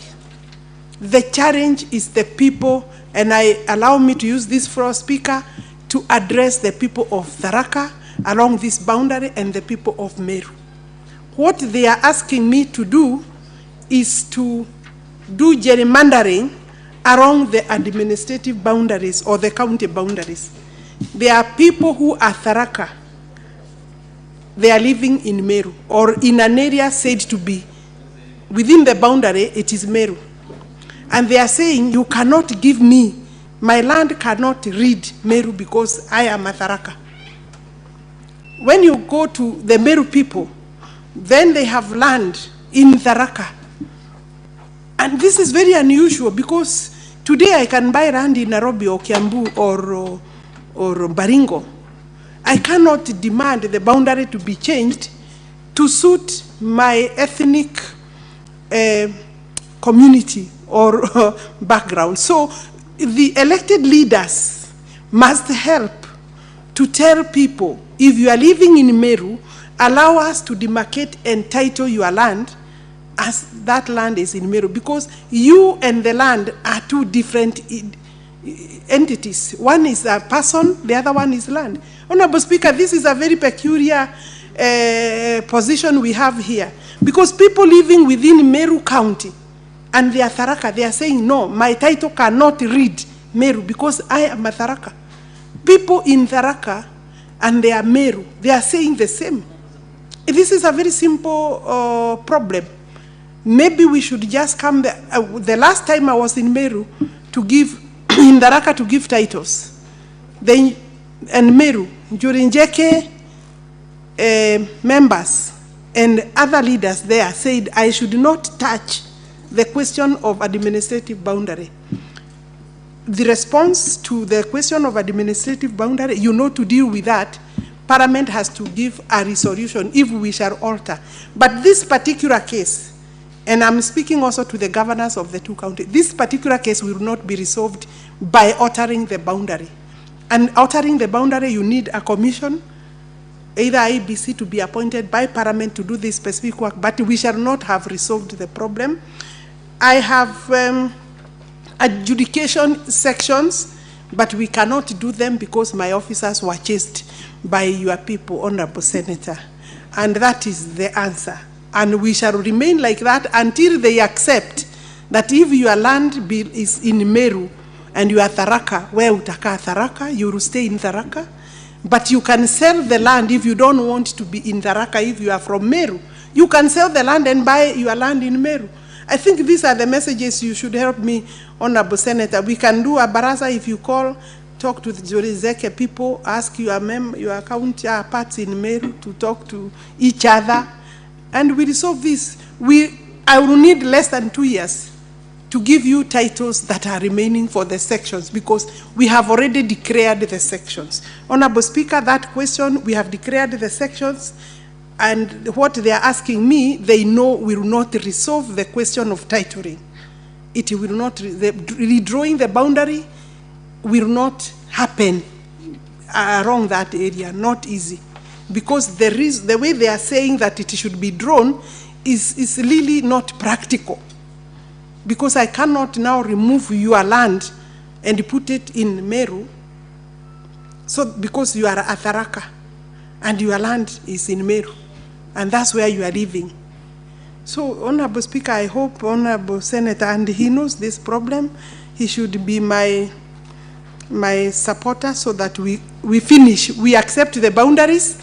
My appeal, using this floor, is we accept the boundary as it is. If you find your land is in Meru and you are from Tharaka, sell it and buy the land, sell it to Meru or to whoever is interested, and then go now and relocate to. And of course, there is a challenge. The best resolution is agree to live with each other. If you are a Meru and your land is in Tharaka, these are physical boundaries. Why are they becoming a challenge? I don't understand, because Kenyans can live anywhere, irrespective of your ethnic boundary. This is not a problem that can be resolved by redrawing that boundary, because there will be other people inside, very inside, away from the boundary. There will be a Tharaka person living within Meru. Will I go for him by changing the boundary? I think these are things that are painful for us. We have already declared the adjudication sections, and we are ready to finish once this. And this problem is more political than legal. This problem, Honorable Speaker, I have no doubt, I have analyzed it, it's more political than legal, and sometimes people use it to do politics. And I'm not saying Honorable Senator is one of those who use it, but he knows that it's quite political, it's quite emotive. People kill each other over that subject. And therefore the ministry has reached a point where it will ask the leaders to go back and speak to their people. The second question is titling. Adjudication sections take approximately 2 years. I think you wanted to know how long. 2 years to complete when all other factors are favorable. The ministry will hasten the process of adjudication in the stated areas as soon as the boundary issue is settled. So we have left that matter until we resolve those questions being raised. Despite the challenges over the county boundary, the ministry has previously completed adjudication of various sections as indicated in Table A. I have a table, Honorable Senator, there that has given a list of 10 adjudication areas with a total of 7,000 780 parcels. And then in B, adjudication sections finalized. These are the table A is registered adjudication sections, and then table B, sections finalized under the national titling program where we don't charge. And I know most of your region, we were working with that program where we produce titles at the National Titling Center, which is funded separately. And then you can see those are another 11 sections for B. And then ongoing adjudication sections, Siakariga, where we have 500 objections. We have commenced work, and then we receive 500 objections. We cannot proceed with that particular matter until the objections are resolved. Then there is also a case petition, number 5. Talk with these people, they remove the case from court. Honorable Senator, call me. We can talk with them together, with you. Okay, so that is the Siakariga problem. And then stored adjudication sections due to boundary dispute are 3. All the others are going on, but if you look at D, table D, Turima, Karocho, Mukodhima, there you can't step in there. Your people chased my officers and they were told to leave. So we need to have a very serious, open, candid discussion on how to deal with the dispute so that we can complete the 7,942 parcels for those 3 adjudication sections along the disputed boundary. And then in response to 3, Roman 3, I wish to respond to the Honorable Senator as follows. The boundaries of Kenya's counties were established by the 2010 Constitution of Kenya. The 2010 Constitution, which replaced the previous provincial system. The boundary between Meru and Tharaka Nithi is described in the District and Provisions Act of 1992. However, this boundary is contested. The Constitution in Article 188(1), Honorable Speaker, provides the following in relation to variation of county boundaries. Although I have said I would not recommend going for variation or change of the boundary because that will not resolve the dispute, the process of how you alter boundaries is provided for in Article 188, where Parliament is mandated by way of a resolution from Parliament, National Assembly, to form a commission to carry out that exercise. And obviously, because we have an IBC, although now not fully constituted, because this would require the full commission to work, then they would be able to request, instead of getting another commission, request the services of IBC. But I'm saying maybe before then, this is something humanly possible that the leadership of the 2 counties, at governor level, at senator level, at members of the constituencies around that boundary can sit. But do I say, I don't think there is any discussion going on between the 2 governors, for example. When you step there, you are told, don't touch. And a minister is told, no, Dio Maneno, we have not finished with this boundary issue and we don't want titling to go on. That is the position. You have more fire.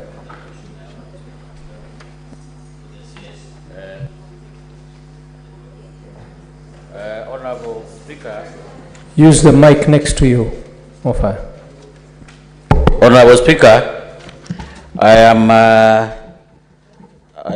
private to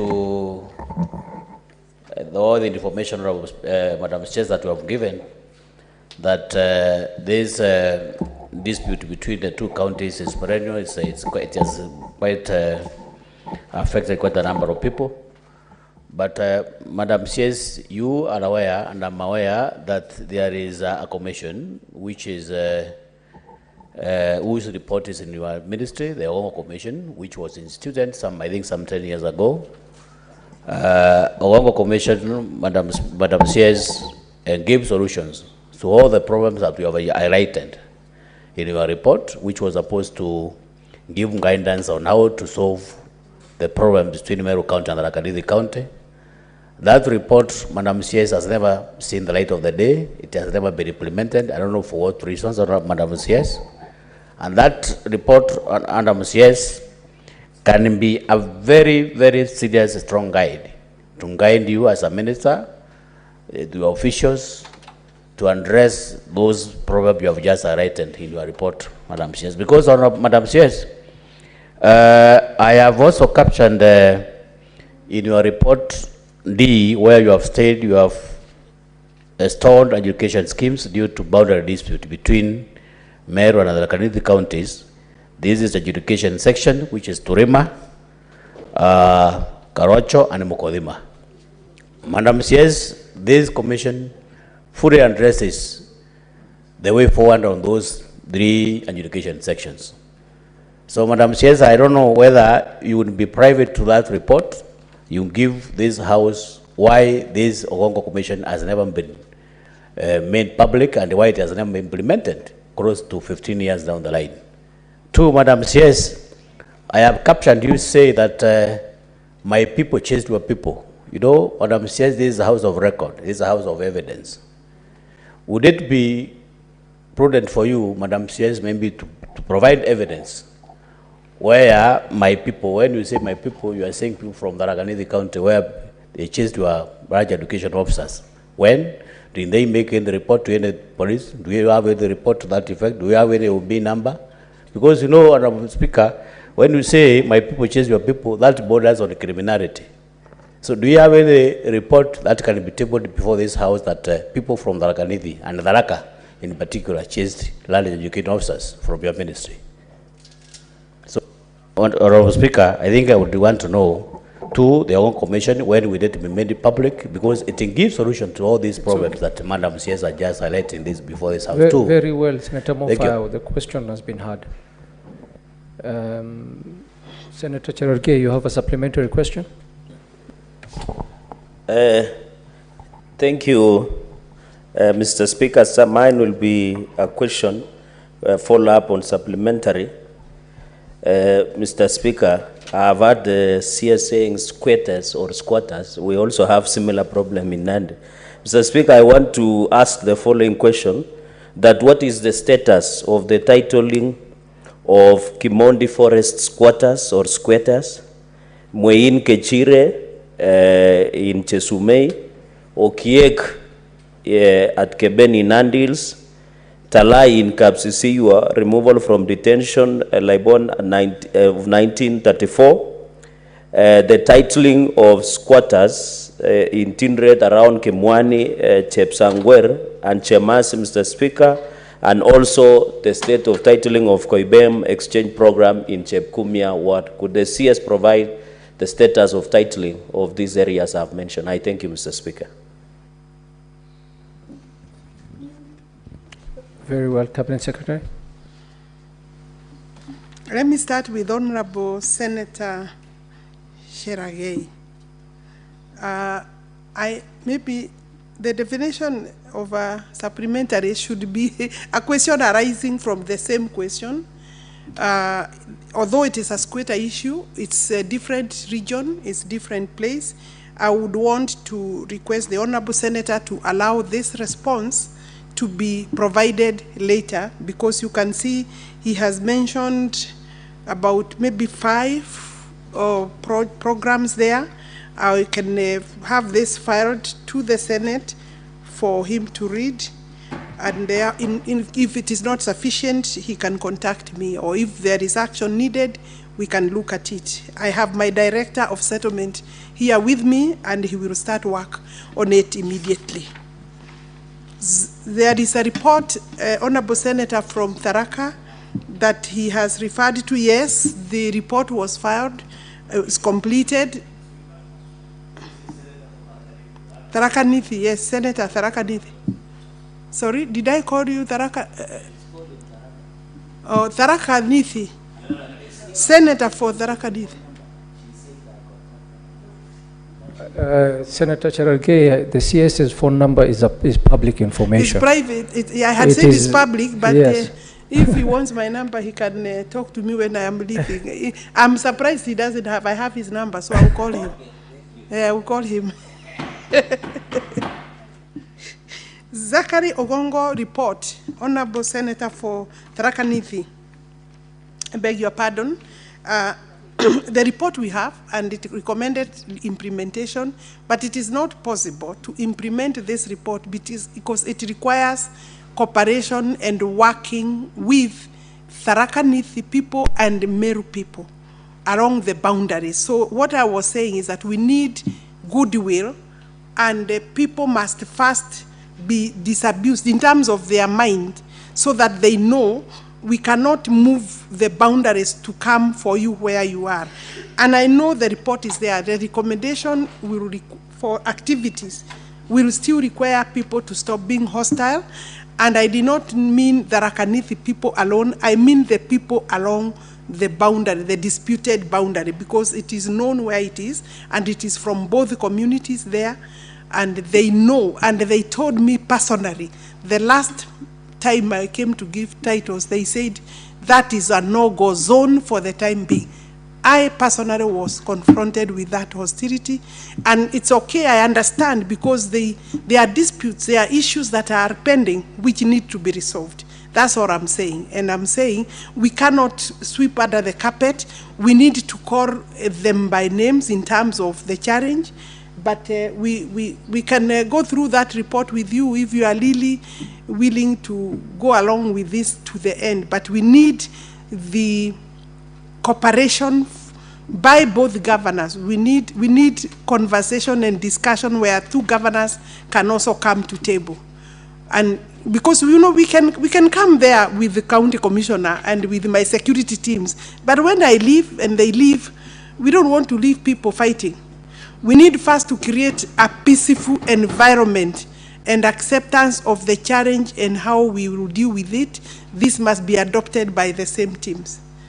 So we can go through some of these reports with you, and you can also give me a hint of what you think, because I'm sure as a senator, you may have some good ideas on how we can resolve those challenges. And that's what I'm calling upon, not just you, because you may even have goodwill, but your colleagues may not have similar goodwill.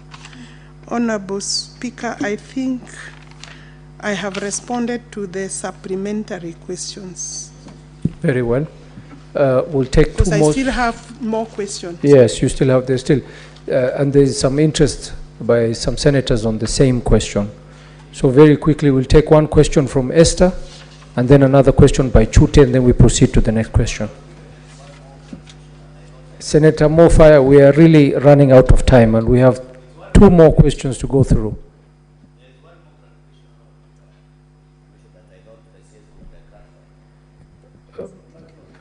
Why don't you make an appointment to see the CS has really exhausted on your question and explained. So,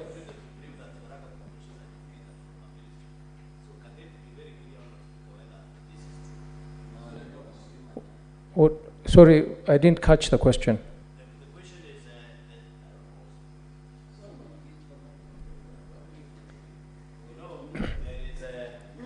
Can you give him the mic?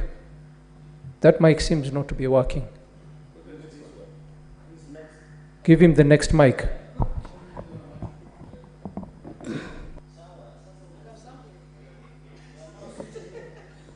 It's working. Can you hear me now, Speaker?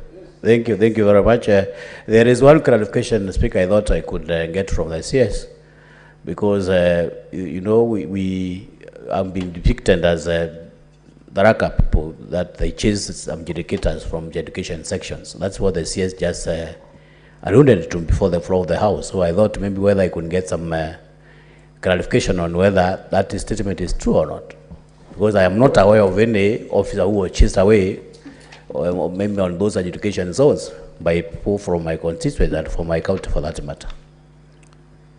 Honorable Senator, that information is on the ground. This happened in 2014, and they declined. They said they will not participate. Adjudication requires a community committee that you form, committee for adjudication, and that is the community people. So and then my people will come and facilitate the meetings.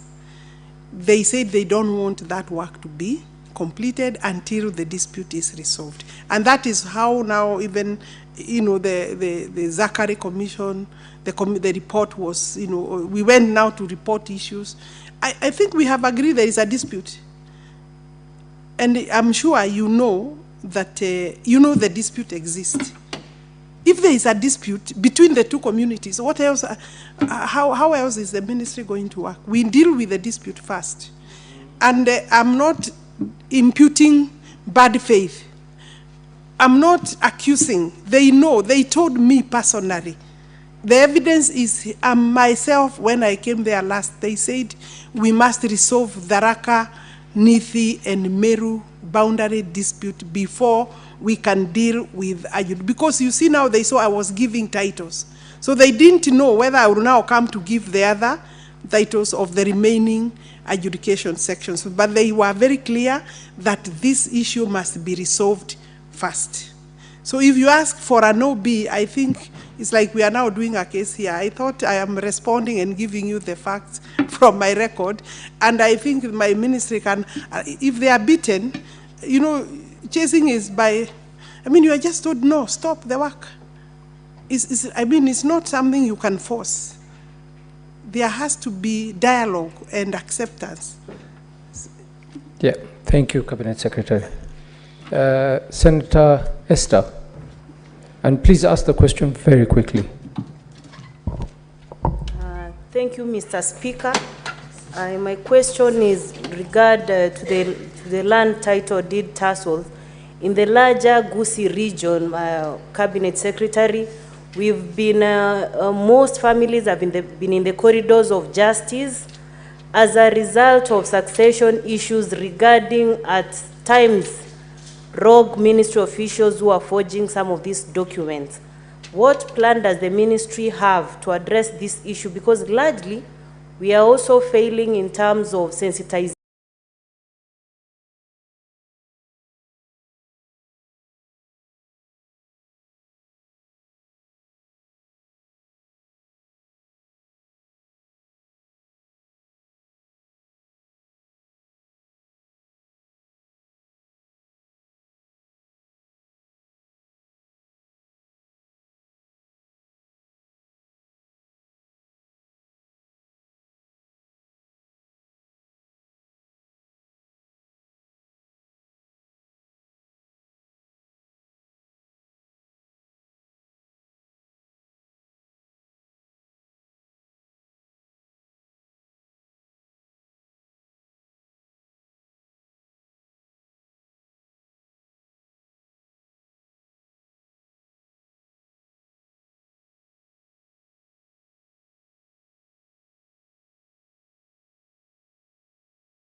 Chute and Senator Esther Okinyuru, both your questions are not touching on the question that we are handling right now.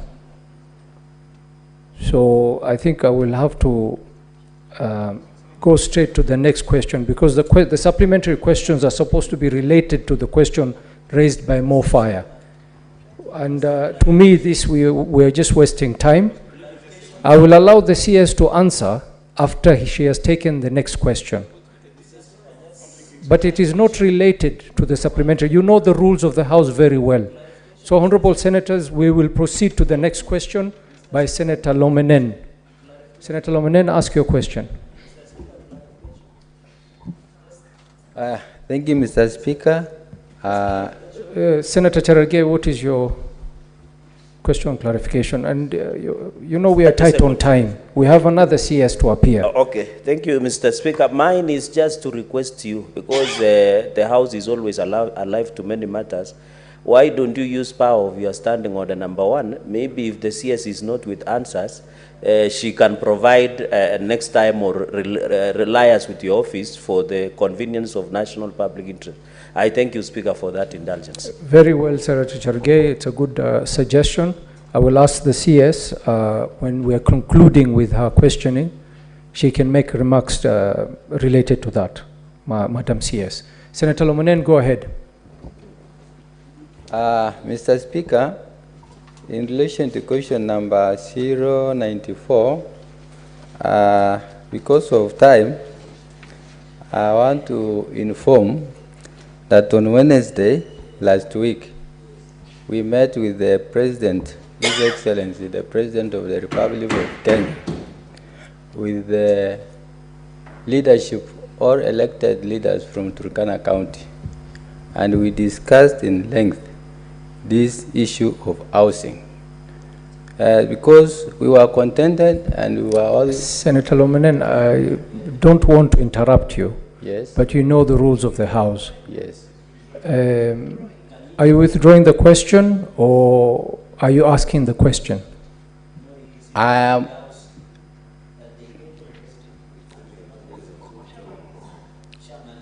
Chair was in the process of withdrawing.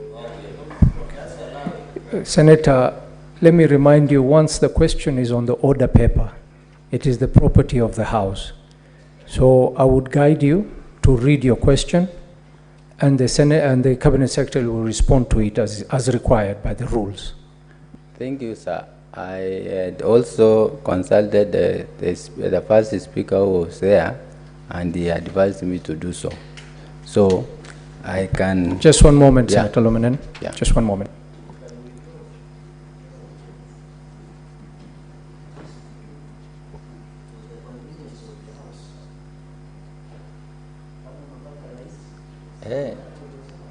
Chair Cabinet, Chairman Cabinet.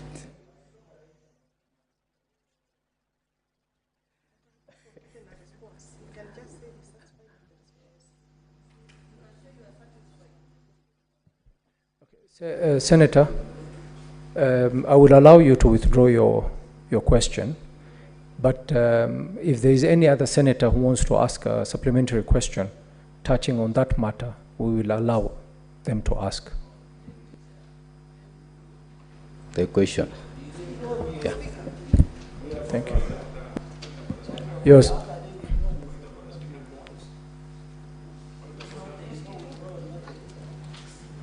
Senator Lomonen, please proceed. Chair, I have withdrawn the question. Thank you very much. Yeah, it's going in record. Any other senator who has a supplementary question touching on that? Senator Chute.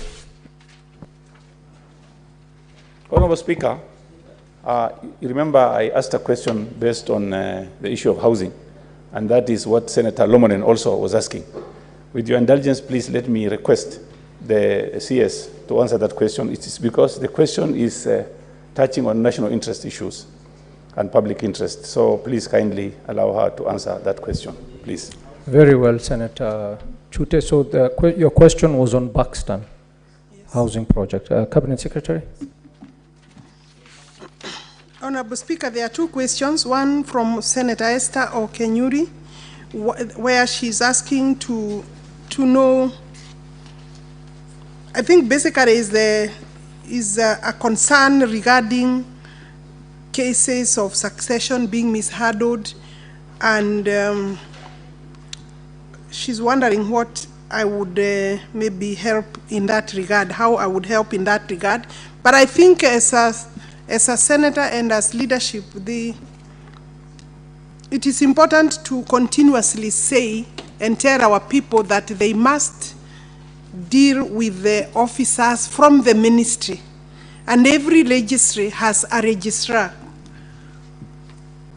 And where the problems arise is sometimes they deal with people outside or within hangars, people who are brokers on the outside, and they think they are land officers. So I want to say that the Kenyan people must start working with government officers directly, so that if you have a complaint, if your money is lost, if you have been conned, you are able to say it is officer so and so. And this is the message I would like as the cabinet secretary, because this is a common feature in terms of people being conned by people hanging around. If you come to Athi House, we have eliminated people who used to make people suffer around Athi House corridors and outside. You would come and deal directly with officers at the counters. We finish with you, you go. So, Honorable Senator, let our people in Kisii take up succession cases as soon as people pass away. The family level must first agree at that level before they can take their dispute to the public. And they must try to do ADR among themselves. Because if a family cannot agree, then it means if you go outside, you are going to people who will come to help you because of money, or people who want to prey on you and take your property. So this problem can be reduced almost to zero if at family level people know justice or are practicing justice and noting that every child of a deceased person is entitled to succession, is entitled to inheritance. And you see in Kisii, that community, like many communities in Kenya, they don't believe women are entitled to ownership of land, especially when it is a married woman. While the law of succession, Cap 160, is very clear that inheritance of property of a deceased person, whether a mother or a father, is by a degree of consanguinity. How related you are a child, the wife or the husband first priority, the children second priority, and any other member there if there are no direct beneficiaries by way of children. So I think let them also deal with sometimes with lawyers. And you see, if the family agrees, even to go to family division courts, they will take very little time, so that they are telling the court, this is our consent, this is how we are dividing this property. Not necessarily in equal shares, because some family members could agree, I don't need equal, although the law says in equal shares, but when you agree, they can.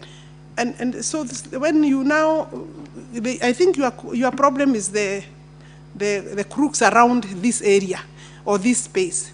There will be always unscrupulous people. But that's why our ministry, the officials know, you engage, we get you, you are out of job. Period. You'll be prosecuted. I have maybe now more than 10 since I took this ministry facing charges. My next challenge is how to ensure that they are also jailed, because we will provide information. Where they have facilitated corruption, we will not hesitate as long as I'm the minister. And we are doing it. EACC is also helping a lot in respect of public property. Senator Chuti has asked me this question. Maybe this is the fifth time. I will not get tired because he said I'm tired. I don't want to say I'm tired. We have to resolve the problem with you, Senator Chuti of Buxton. The decision was that the people who were living in that place should have had priority to own. But you know, this was not a complete affordable housing project, and that's where the problem came.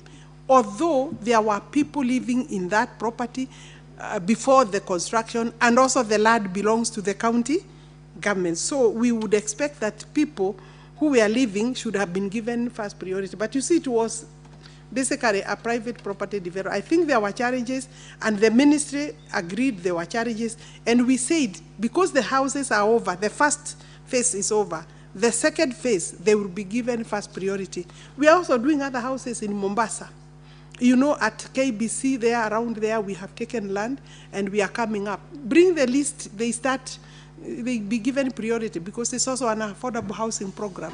I don't think they should be stuck there at Buxton, but I know you have had a conversation with my PS, follow it up until this 180 80 people get their houses. Thank you. And I'm aware of the case. But the first phase is finished. And that's why we still have a problem. And I'm sure you are now following for the next phase.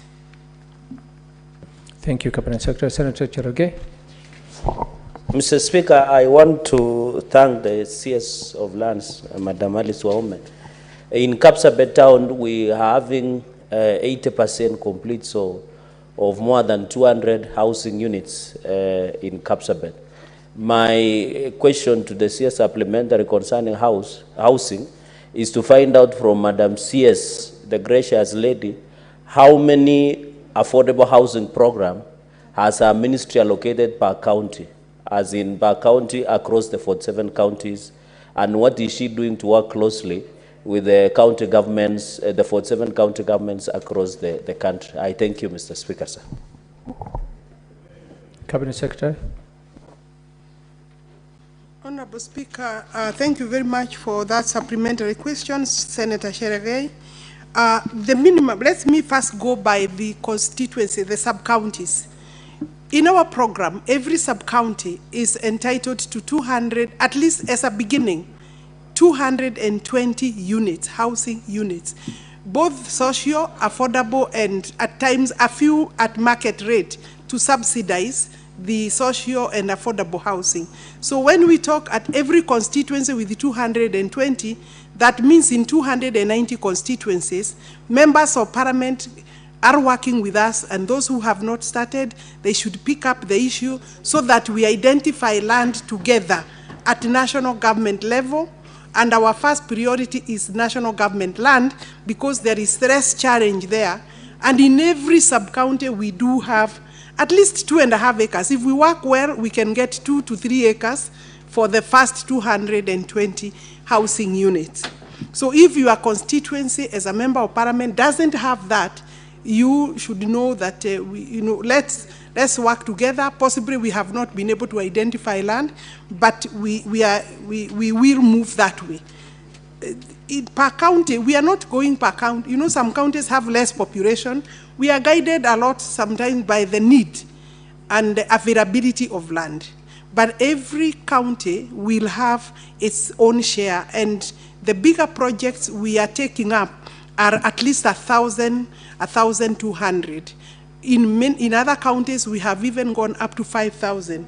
In Nairobi itself, because it's a capital city, it has bigger population. If you go to Mukuru, we have 13,000, I think 750 housing units. By this year, the president agreeing to launch the project, we should be able to release about 5 blocks that are ready, that are over 1,000 housing units. And I'm very confident. In fact, what we are waiting for is the lifts for those particular 5 blocks. The total that we plan to do per year is 200,000 units. That is our plan. And we expect that within the next 3 years, working with this term, is that we will be able to do 1 million houses, everything being equal. So therefore, let me see. Of course, you know, in Nairobi, we also are doing houses along Jogoo Road. We are in Starehe. We are in South B. We are in Park Road and Parklands. We are in, I think, between, just here near Kabete. So maybe Nairobi will be the biggest beneficiary by reason of population. But every county, and we are working, the second question is how are we working with the governors? Also, there is NHC that is so far now doing very well. We have houses in Homa Bay with NHC. We have houses in Embu, which within 1 year of launching of those projects are almost complete. We are in Nyandarua with NHC. We are in, I said, we are in Homa Bay. We are in Kisumu town, and we are in Embu. And those projects, I am very sure in the next 6 months, we will be giving them out. So far, it's important to say, because I think that was part of my report, and I hope that even though the question is pulled out by the owner, that there are other information there that the senators can read. But if so far we have 124,000 housing units, providing by way of job creation around 150,000 jobs for this particular number of housing units. And because our target is 200,000, the number of jobs for the youth should double, talking of 250,000. And you know, the impact on the ground, forget about the impact on the ground because of this job creation and because of, you know, the industry around every project, where we do a school, extra school, we do extra dispensary for purposes of health facilities. And that is really part of the social amenities that we come up with. We will not just drop a project of 1,000 units without looking at the facilities around the project. That is the, you know, do we have a school? Is the population of the school going to be to explode because of the new population? Automatically it will.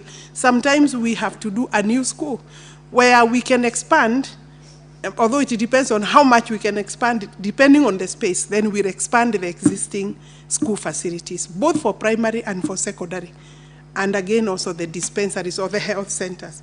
So maybe I have said enough of that, and I want to appeal to Kenyans. Allow me, Honorable Speaker, to appeal to Kenyans to support this program. One of the best programs for the national government or for Kenyans is this one. The impact will be felt heavily. Within the next 1 year, the impact of this program will be felt. Thank you. Cabinet Secretary, there seems to be a lot of interest on this housing issue. I will take 2 questions only from, and then we conclude and move on to the next question. I'll take one question from Senator Olekina and another question from Crystal Asige. And those will be the last supplementary questions. Thank you, Mr. Speaker. Mr. Speaker, I'm not a pessimist. I like to be a realist. And I've listened to the good Cabinet Secretary stating that for Narok County, we'll have 1,320 houses. We have 6 sub-counties, and she has indicated that there are 220 units in every sub-county. Now, my question to you, Madam CS, and I strongly believe that you mean well. Can you tell this House where you have identified the land for the 220 houses in Narok East constituency, 220 houses for Narok North constituency, 220 houses for Emurwedikir constituency, Kilgoris constituency, and Narok South constituency? While at it, Madam CS, I'd like just one question, Senator Olekina. The same question. One question. We're only taking one question from you. All right. Thank you. Senator Crystal Asige. Thank you very much, Honorable Speaker, for this opportunity. To the Honorable CS, I'm sure she is aware that persons with disabilities make up around 8 million people, which is about 15 to 16% of our population. And on top of that, if you add the elderly, which is approximated to around 2 million, that makes about 10 million people, give or take, Mr. Speaker, that are in a vulnerable group category. My question to the Honorable CS is, how are you incorporating these approximate 10 million people in the housing projects that you're speaking of in terms of ensuring, or can you confirm to the House that all of the units that you speak of will have universal design principles incorporated into them so that whomever gets one of these units, for example, no matter their ability or disability, is able to be accommodated properly and as per the law in terms of reasonable access to the person who's going to own and live in such units, as well as, Mr. Speaker, the social amenities that she has also spoken of around these housing units, the schools, the hospitals, the supermarkets,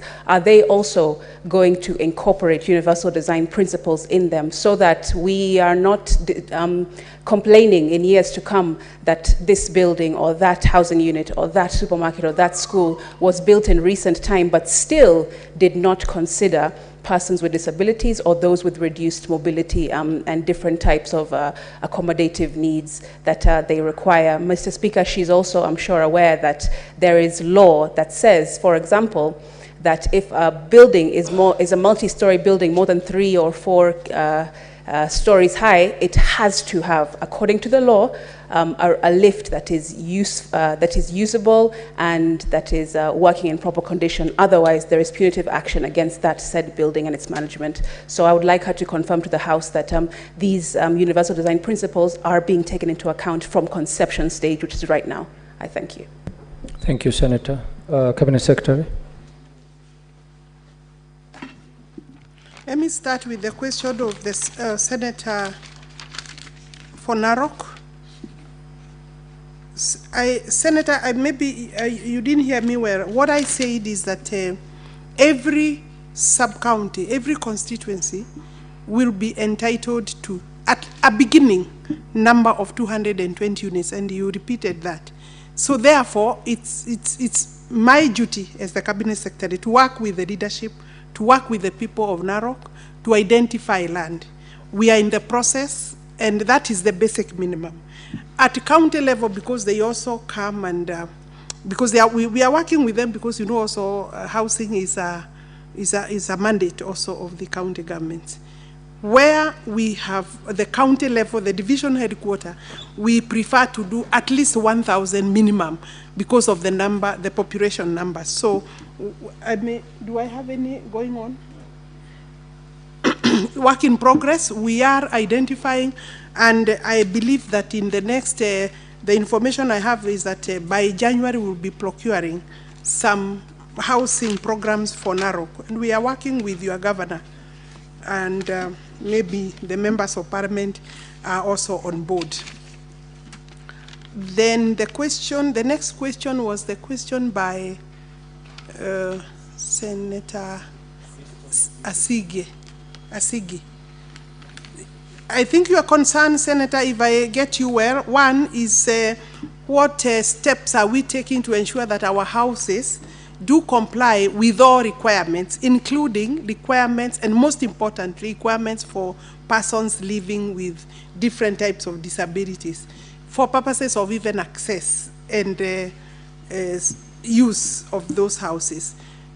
The first plan for our houses, initial plan was G+4, which is allowed without a lift.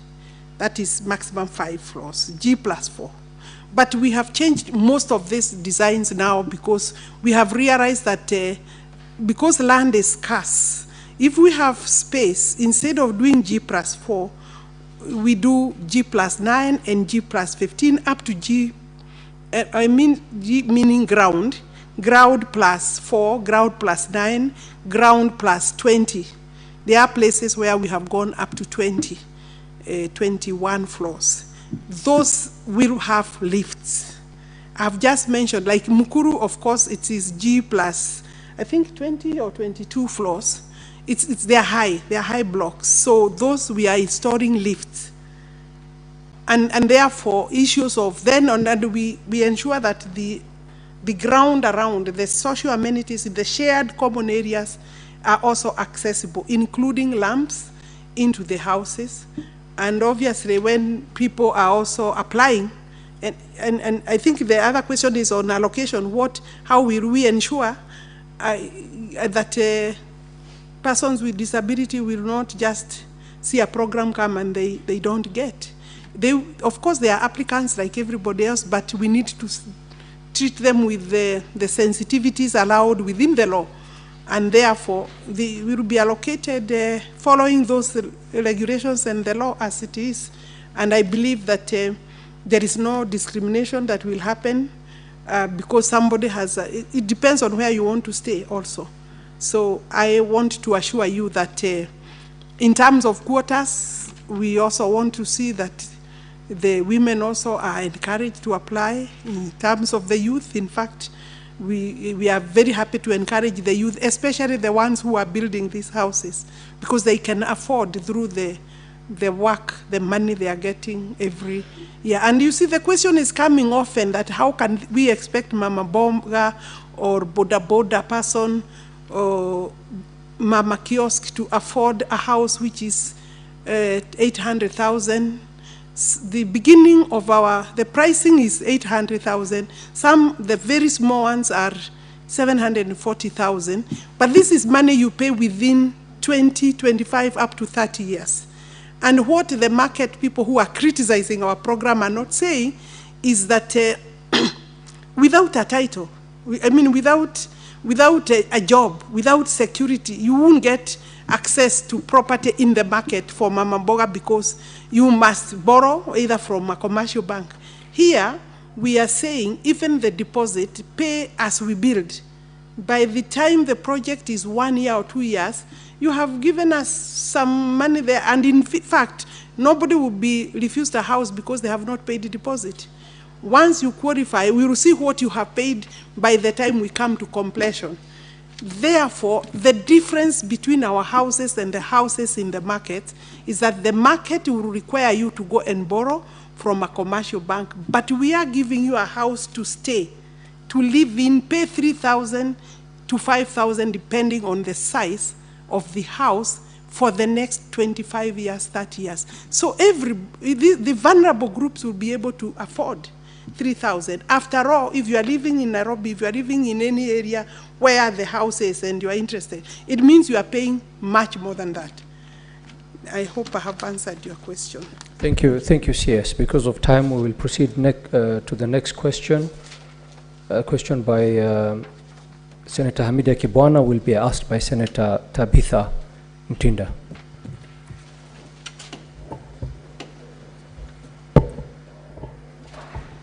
Thank you, Mr. Speaker, and on behalf of my colleague, Senator Hamida, who's away on official trips, I'll proceed to ask the questions and also take this opportunity on her behalf and myself to always congratulate you for the great job that you are doing.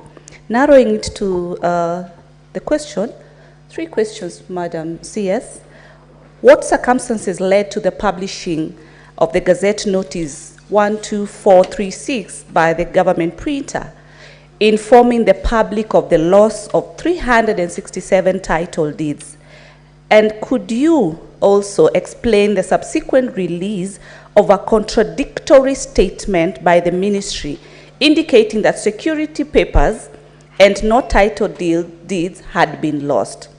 Second, could you also explain the measures the government has put in place to ensure that the lost land documents are not illegitimately used, and provide details on the assistance or compensation the government will provide to individuals who fall victim to such use? Lastly, what actions has the government taken against individuals who are responsible for any identified lapses that resulted in the loss of the land documents? And could the Cabinet Secretary outline the measures she has put in place to strengthen its document security protocols to ensure that similar losses are not witnessed again in future in this country? Thank you, Mr. Speaker. Cabinet Secretary. Thank you. Thank you, Speaker. Honorable Speaker, thank you very much, Senator, for this particular question on behalf of Senator Hamida Kibwana. The response is on page 11, where I'm saying the Ministry of Lands get supplies. I'm starting now with the Roman 1. The response to Roman 1, 6 Roman 1, that our supplies, material supplies for purposes of titles, papers or documents, including serialized title deed security papers, come from government press, or commonly known as government printer. Whereas the government press referred to the lost documents as title deeds. That's how they described them. Because when you read the paper, it reads title deed. In Gazette Notice number 12436, the ministry then in its press statement clarified that it was not contradictory. Let me first say, we were not contradicting the press. We received a lot of inquiries after the first Gazette Notice by the government press. And therefore, there was need to clarify to the public what is it that has happened. And therefore, because we are the owners of the material when we receive them, we felt it was necessary, and that's why we are saying what got lost is security papers, commonly known as title deed, but it is not a title deed. The security papers can only become title deeds after they are handed over to the ministry, and then filled with the spatial and non-spatial attributes or information, signed by the registrar and sealed with the respective registry seals after all the processes have been followed. Then that is what you call a title deed. So the press Gazette Notice, in a way, they described them as title deeds. And for us to go back now to the press, as the owners of the material, as the custodians of title deeds, what was necessary so that people can understand there is no title that is lost. But of course, there was an intention of the people who took these papers or were looking for these papers. And therefore, maybe that will be then answered in question 262. I wish to respond to that question as follows: that the ministry has enhanced its mechanism for fighting RAD fraud and working closely with security and investigative agencies to defeat the roots or the mechanisms that cartels and corrupt officials have traditionally used to commit RAD fraud. Those anti-corruption efforts will be applied to ensure that none of the documents that have been reported as stolen become a threat to land ownership. And every ministry, every state department actually is required to provide, working with EACC, to provide their strategies to the government of what you are doing to curb, to reduce corruption. So there are strategies including, ensuring that only people who need service come to your office, come to the ministry, ensuring that your materials are serialized. For us, therefore, for title deeds, they are serialized. And because this problem has been there before, so we are saying that the land registrar, by dint of Section 79 of the Land Act, may rectify, assuming any of those documents land somewhere and they have become like a title, we can direct rectification of the register and documents where the document in question has been obtained by fraud. Gazette Notice number 12436 contained serial numbers. The first now noticed by the press, by government press, they contained serial numbers of lost security documents, notifying and warning the public, which is important, of the documents in question. Our registrars are also on the lookout for this, and any registrar, they know, any registrar who would then issue a title, because the serial numbers are known, are already public, and they are with our officers. If any registrar, of course, uses this to issue a title, then they will take personal responsibility, because they don't just do a title. Every registrar receives titles by record, by numbers, by serial numbers. I don't want to give too much of our security features, but our titles now have security features specific to county, specific to registry, and specific to county and to the registry, because in one county you may have 2-3 registries. The loss of security deed papers occurred while in the custody. This is important, and that's number 3. In the custody of government press, because they are our printers. As stated earlier, the ministry is working closely with security and investigative agencies to identify individuals responsible for the identified lapses that resulted in the loss of land title documents and take necessary legal action. The matter was reported to Central Police Station. I want to confirm that, and current investigations are ongoing, and one suspect was arraigned in court because maybe he works with other people. We still have not closed the investigation. We believe the police are doing their work, and at least there was quick action, including arrest of one person. Whereas the ministry picks documents from government press, they are all serialized. Each document is accounted for at the stores in the ministry. And for any documents picked from government press, there is also a corresponding record by the ministry and the government press. We have a dispatch book at the government press where all title documents are then recorded and signed for by our officers. And we have put additional security features on the titles, and thus it is not possible to have them printed elsewhere. And fraudsters will continue printing, and that's why the DCI is important and critical in our work, and they are able to help us identify, including signatures that many times are forged of our officers, both living and dead, retired and even retired officers. They copy old signatures. But what I'm saying is that once we get wind of a fraud, it is easy to deal with it. Obviously, there will be a court process, and I want to assure the Kenyans that this particular serial numbers are known, and we don't see a threat to it. I hope that is clear. So there was no contradiction. We were basically giving public necessary and useful information. Thank you, Cabinet Secretary. We will only take one supplementary question because of time, of course. Just one supplementary question, which I'll give to the owner of the question. Very quickly, please, just one question. Mr. Speaker, first of all, the question has been extensively answered.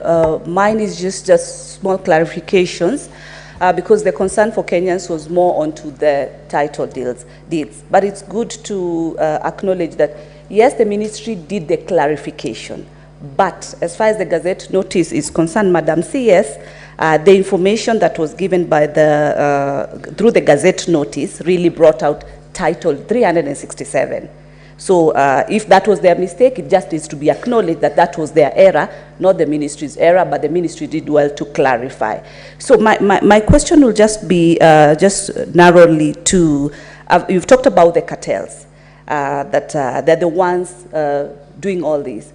What are you doing about these cartels, especially the ones who are within the ministry? They're always loitering there up and down.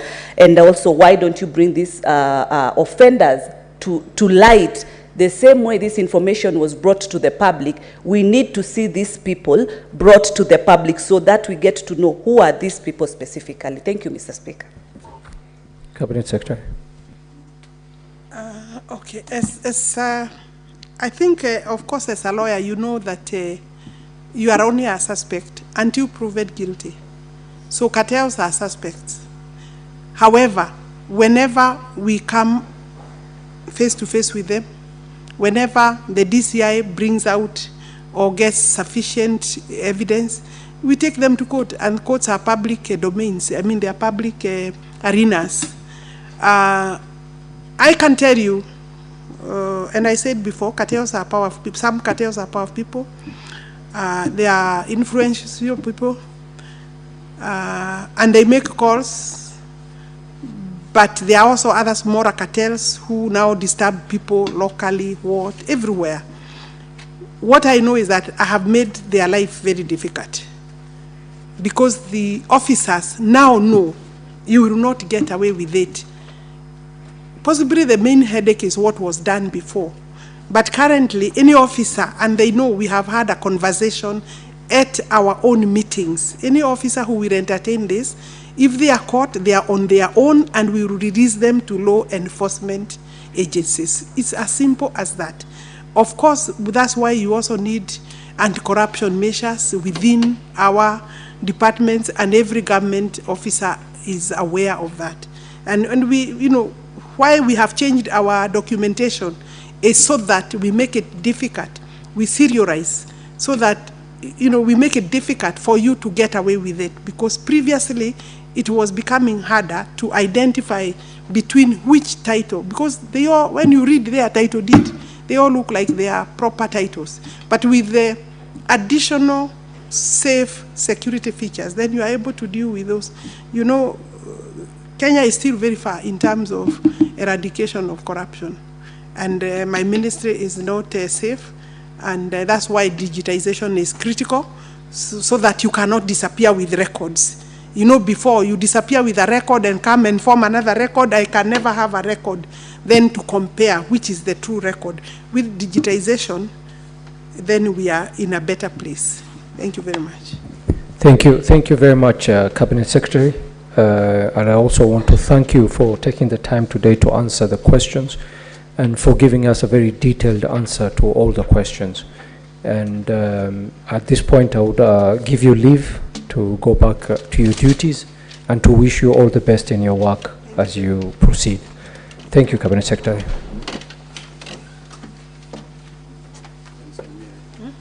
Thank you, Honorable Speaker, Honorable Senators. Asante sana.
Honorable Senators, let me take this opportunity to welcome the Cabinet Secretary and to thank him for his patience. We had a very long session with the previous Cabinet Secretary. Let us go straight to the next question. Question which was to be asked by Senator Onyonka will be asked by Senator Olekina Ledama on his behalf. Thank you, Mr. Speaker. On behalf of the distinguished senator from Kisii, I rise to ask question number 125, which is in about 4 parts or 3 parts. And the questions reads as follows. Could the Cabinet Secretary indicate the respective state of operations of all sports stadia in Kenya and provide details of the budgetary allocations and utilization for their development from the year 2020-2021 financial year to date, as well as timeline for their completion? But B says, what specific funds have been allocated and disbursed towards the refurbishment and maintenance of existing sports stadia to ensure they meet international standards in light of Kenyans' bid to co-host the African Cup of Nations AFCO tournament in 2027?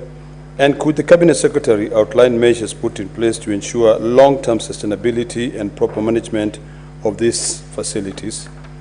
But C of the question says, could the Cabinet Secretary state the scope and cost associated with consultancy services for stadia development, including their design, feasibility study, and project management, and also provide information on whether these services have been subjected to competitive procurement processes?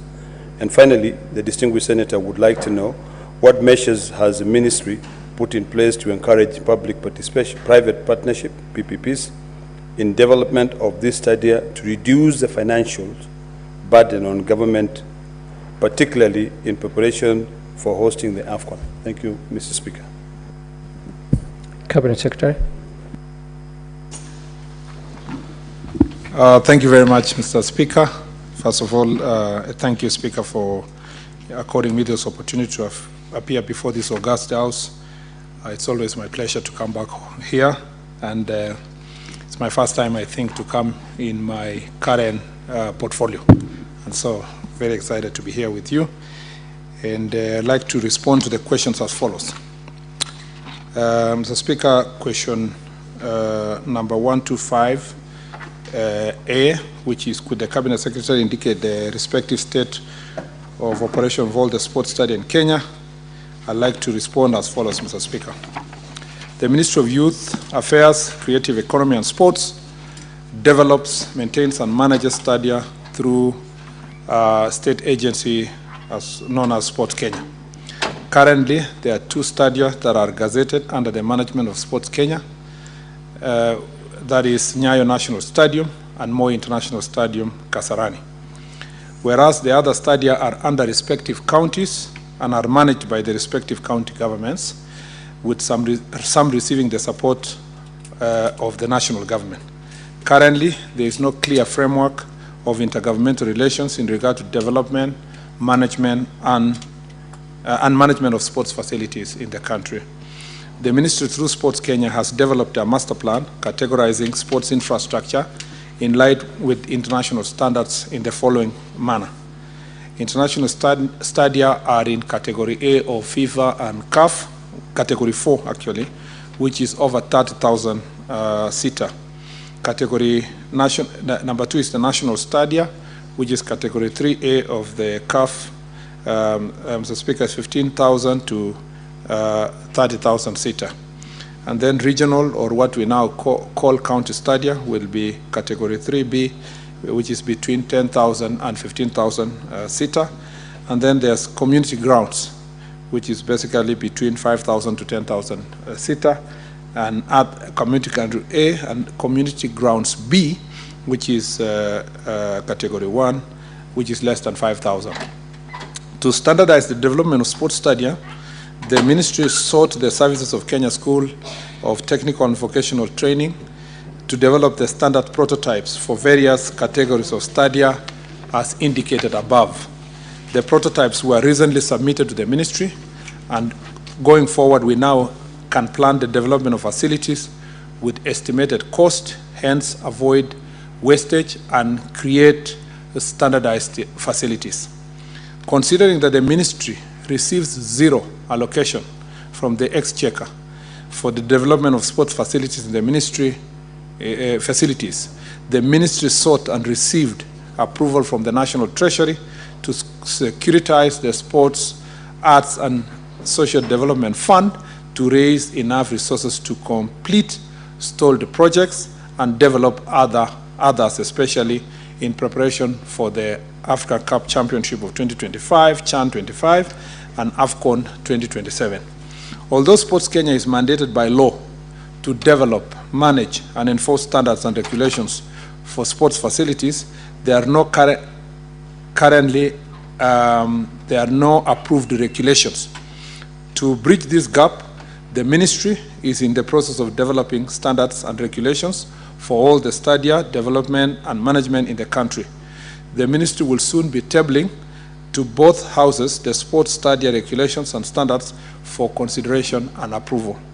To address the legislative and policy gaps in the sports sector, the Ministry has gazetted a task force to review sports policy and law to align it with the 2010 Constitution, respecting the 2 levels of government and incorporating emerging issues, including inclusivity in sports and sports science and technology. Nyayo National Stadium and Moi International Stadium Center Kasarani are currently undergoing refurbishment in preparation for the CHAN 25 and AFCON 2027. Mr. Speaker, it should be noted by this House that the Ministry does not receive budgetary allocation from the National Treasury. The resources, because there was a question about specific budget allocation. Mr. Speaker, the resources are sourced from the Sports, Arts and Social Development Fund, with an exception of very minimal support that we have received through the budget of 20 million shillings that has gone towards construction of Malinya community grounds in Ikolomani, Kakamega County. The status of the resources allocated from the fund for the development of sports facilities across the country during this period under consideration is as follows. And I have provided a table of the resources to the Speaker. As I said, Malinya Community Grounds has consumed 20,000 shillings, 20 million shillings, sorry, and the work was done. That was allocated through, that's the only money allocated through the budget for development of our facilities in the period under consideration. Wote Makwiny Stadium, Mr. Speaker, you can see there was a allocation in the same period of 185,439,722. Already paid 72 million shillings, and there's a difference of 113 million that is pending. In this particular project of Wote, the project is has experienced certain challenges. The original site was changed, occasioning delays in the commencement of works. The new site provided by the county government had topographical, geological challenges, necessitating variation of works to stabilize the ground, and the ministry is rationalizing the scope in line with the prototypes of TVET as indicated above in order to complete the projects. And as I said, Mr. Speaker, when it came to office, there was very varying costs of different stadia across the country. And so the two things that very key that we have done in the last 3 months, Mr. Speaker, is the first one is to make sure that we standardize the types of the stadium. And as I have indicated, 30,000 and above, 15 and above, 10,000 and above, and then 5,000 above, and from 0 to 1,000, 5,000. Number two was to do what we did with TVETs. The same way the TVET, School of TVET developed a prototype for technical and vocational institutions, we asked them to develop a prototype of these stadiums, Mr. Speaker, to avoid extremely varying cost of similar facilities across the country. Now we can develop these facilities with clarity, knowing the estimated cost of the standard of the stadium that we get. And that way, we are able then to save resources in the country. Rurimbu Stadium in Nyeri, Mr. Speaker, has been pending for so many years, and so far 203 million shillings were supposed to be expended. 180 is already paid, and about 23 million shillings, 500,344 is due. And then on Kipchoge Keino Stadium, phase 1 and 2, about 444,000 million shillings have been used, 869, 550, and that's the contract sum. It was 544 million, and paid with 338 million. There is a pending bill of 206 million shillings. Mr. Speaker, yes. On the other hand, Marsabit County, also there was a contract of 240 million, and 229 million was spent. Sorry, before I go to Marsabit, I need to indicate that for the Kipchoge Stadium, the contract has been terminated to pave way for upgrading to CAF standards for hosting the AFCON 2027. And Mr. Speaker, the site has been handed over to Ministry of Defense, who are the contracting authority and project managers for all the AFCON projects. Final accounts are being prepared, and negotiations are not going to reduce claims and interest before then the new contractor can proceed through MOD, Minister of Defense. Marsabit Stadium, Mr. Speaker, I needed to indicate that again 240 million was contract sum, 229 has been paid, about 10 million is remaining. The Sports Kenya scope was completed on 30th May 2022, save for the pitch, which is to be varied from natural grass to synthetic turf because of the challenges of water in that region. Construction of VIP pavilion by the county government stalled with glaring structural integrity shortfalls, and materials and testing department under the Ministry of Roads has given the remedial actions. The county has requested the national government to assist in completing the works, and the request is under consideration. Kirubia Stadium in Tharaka Nithi, Mr. Speaker, 114 million has been spent. The contract sum, 73 million has been paid, 41 is pending, and the project is practically complete. However, there is a problem with the grass that was planted by the contractor and needs to be replaced. The contractor is currently replanting the grass and sorting the snags before then releasing the stadium to the county government. Bugungu Stadium, Mr. Speaker, in Kakamega County, as the contract sum of the works for the Ministry of Sports and the national government is 152 million. Already, Mr. Speaker, 152 million has been expended.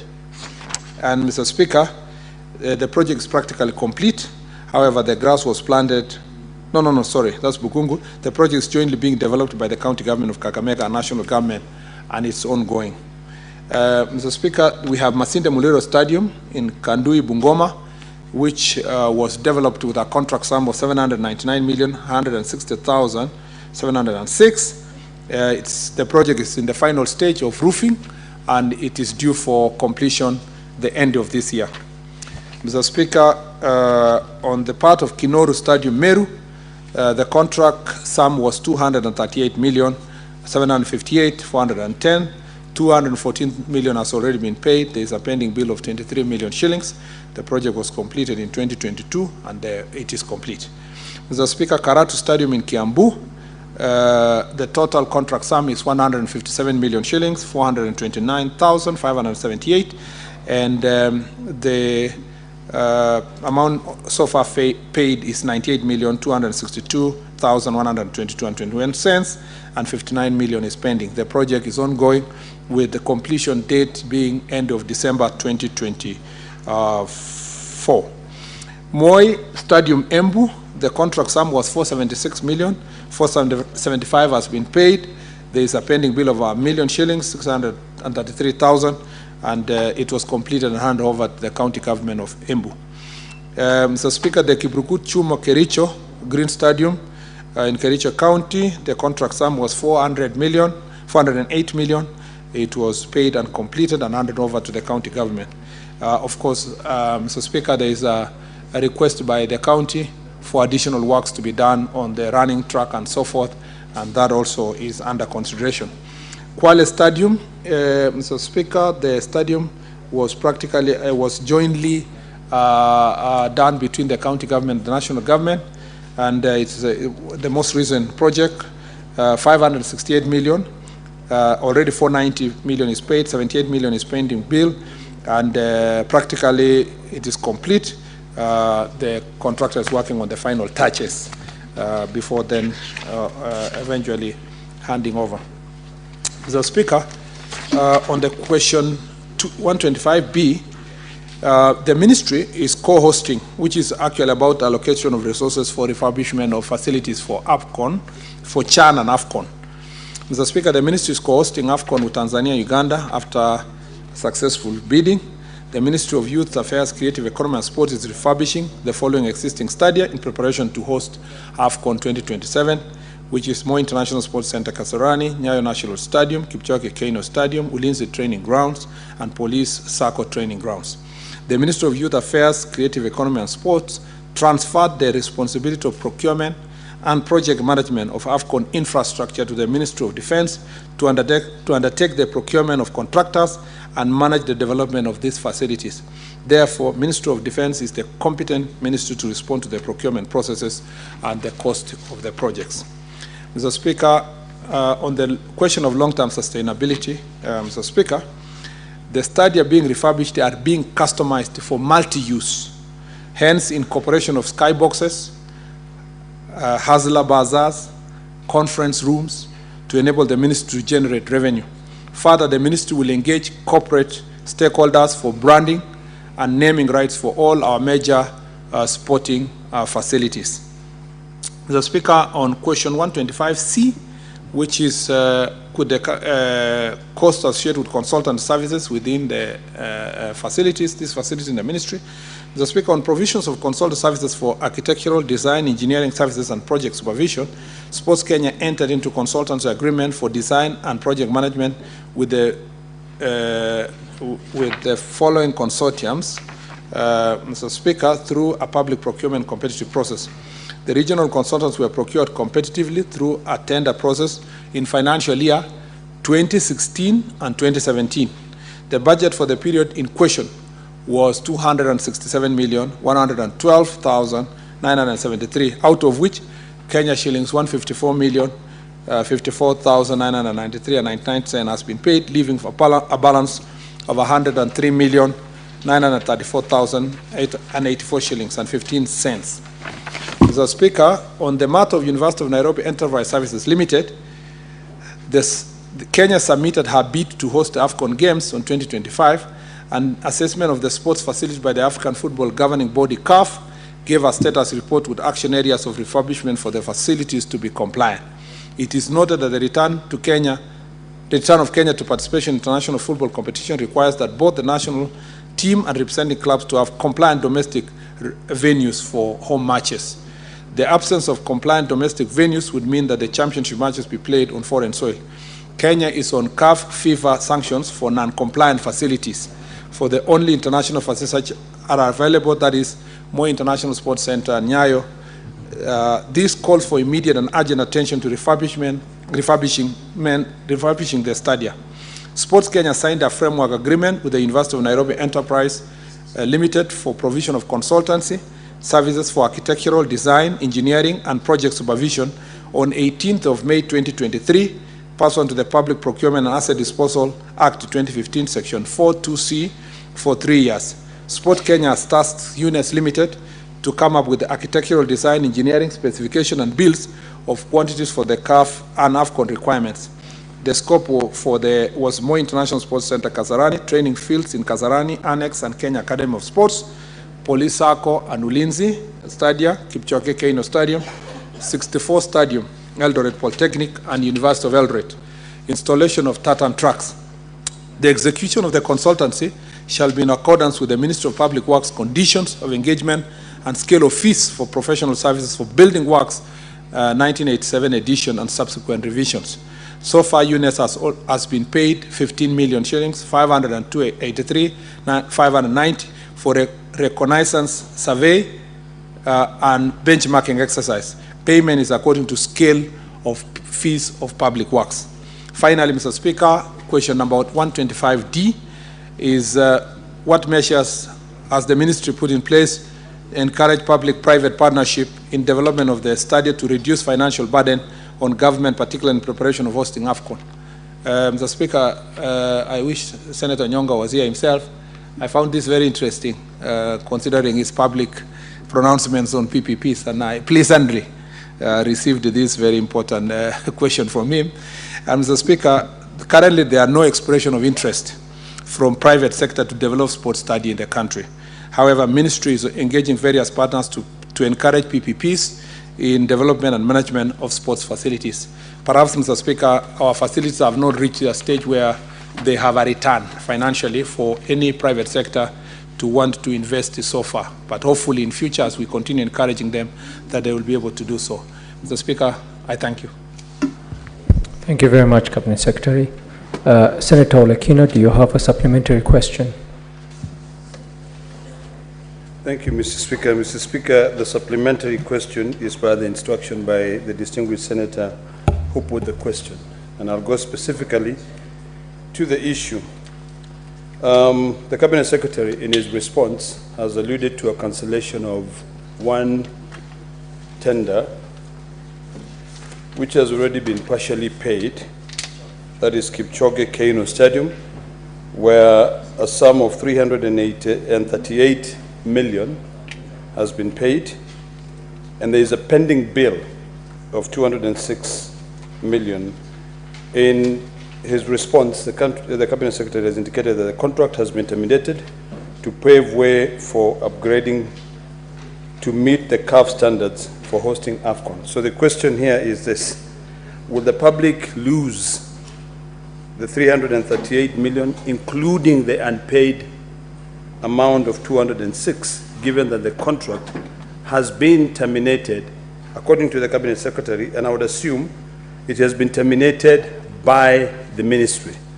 So where does that put the issue of fiduciary responsibility and also prudent use of public resources, if that is the case? Finally, on the same issue, Mr. Speaker, if you allow me, there is an issue of a pending bill of 1 million shillings that has been pending for quite some time, and the project was completed, I think, in the year 2022.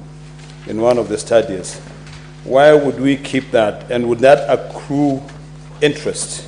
And this is for, I'm trying to get it, I have my things. For number 12. This is for Moi Stadium, Embu County. It was completed in 2023, but there's a pending bill of 1.6 million shillings that has not been paid from 2023. Thank you, Mr. Speaker. Thank you. Cabinet Secretary. Sorry, I didn't get the last one. Sorry. Pending bill. The last 1 million.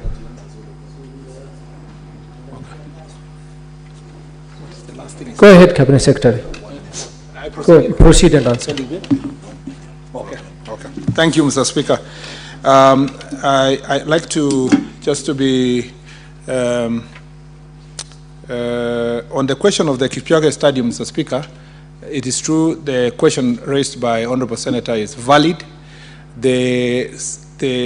Once Kipchoge Stadium was chosen for Africa Cup of Nations matches. Sorry. Honorable Senators, it is now 1 p.m., time to adjourn the Senate. The Senate therefore stands adjourned until today, Wednesday, 20th November 2024 at 2:30 p.m.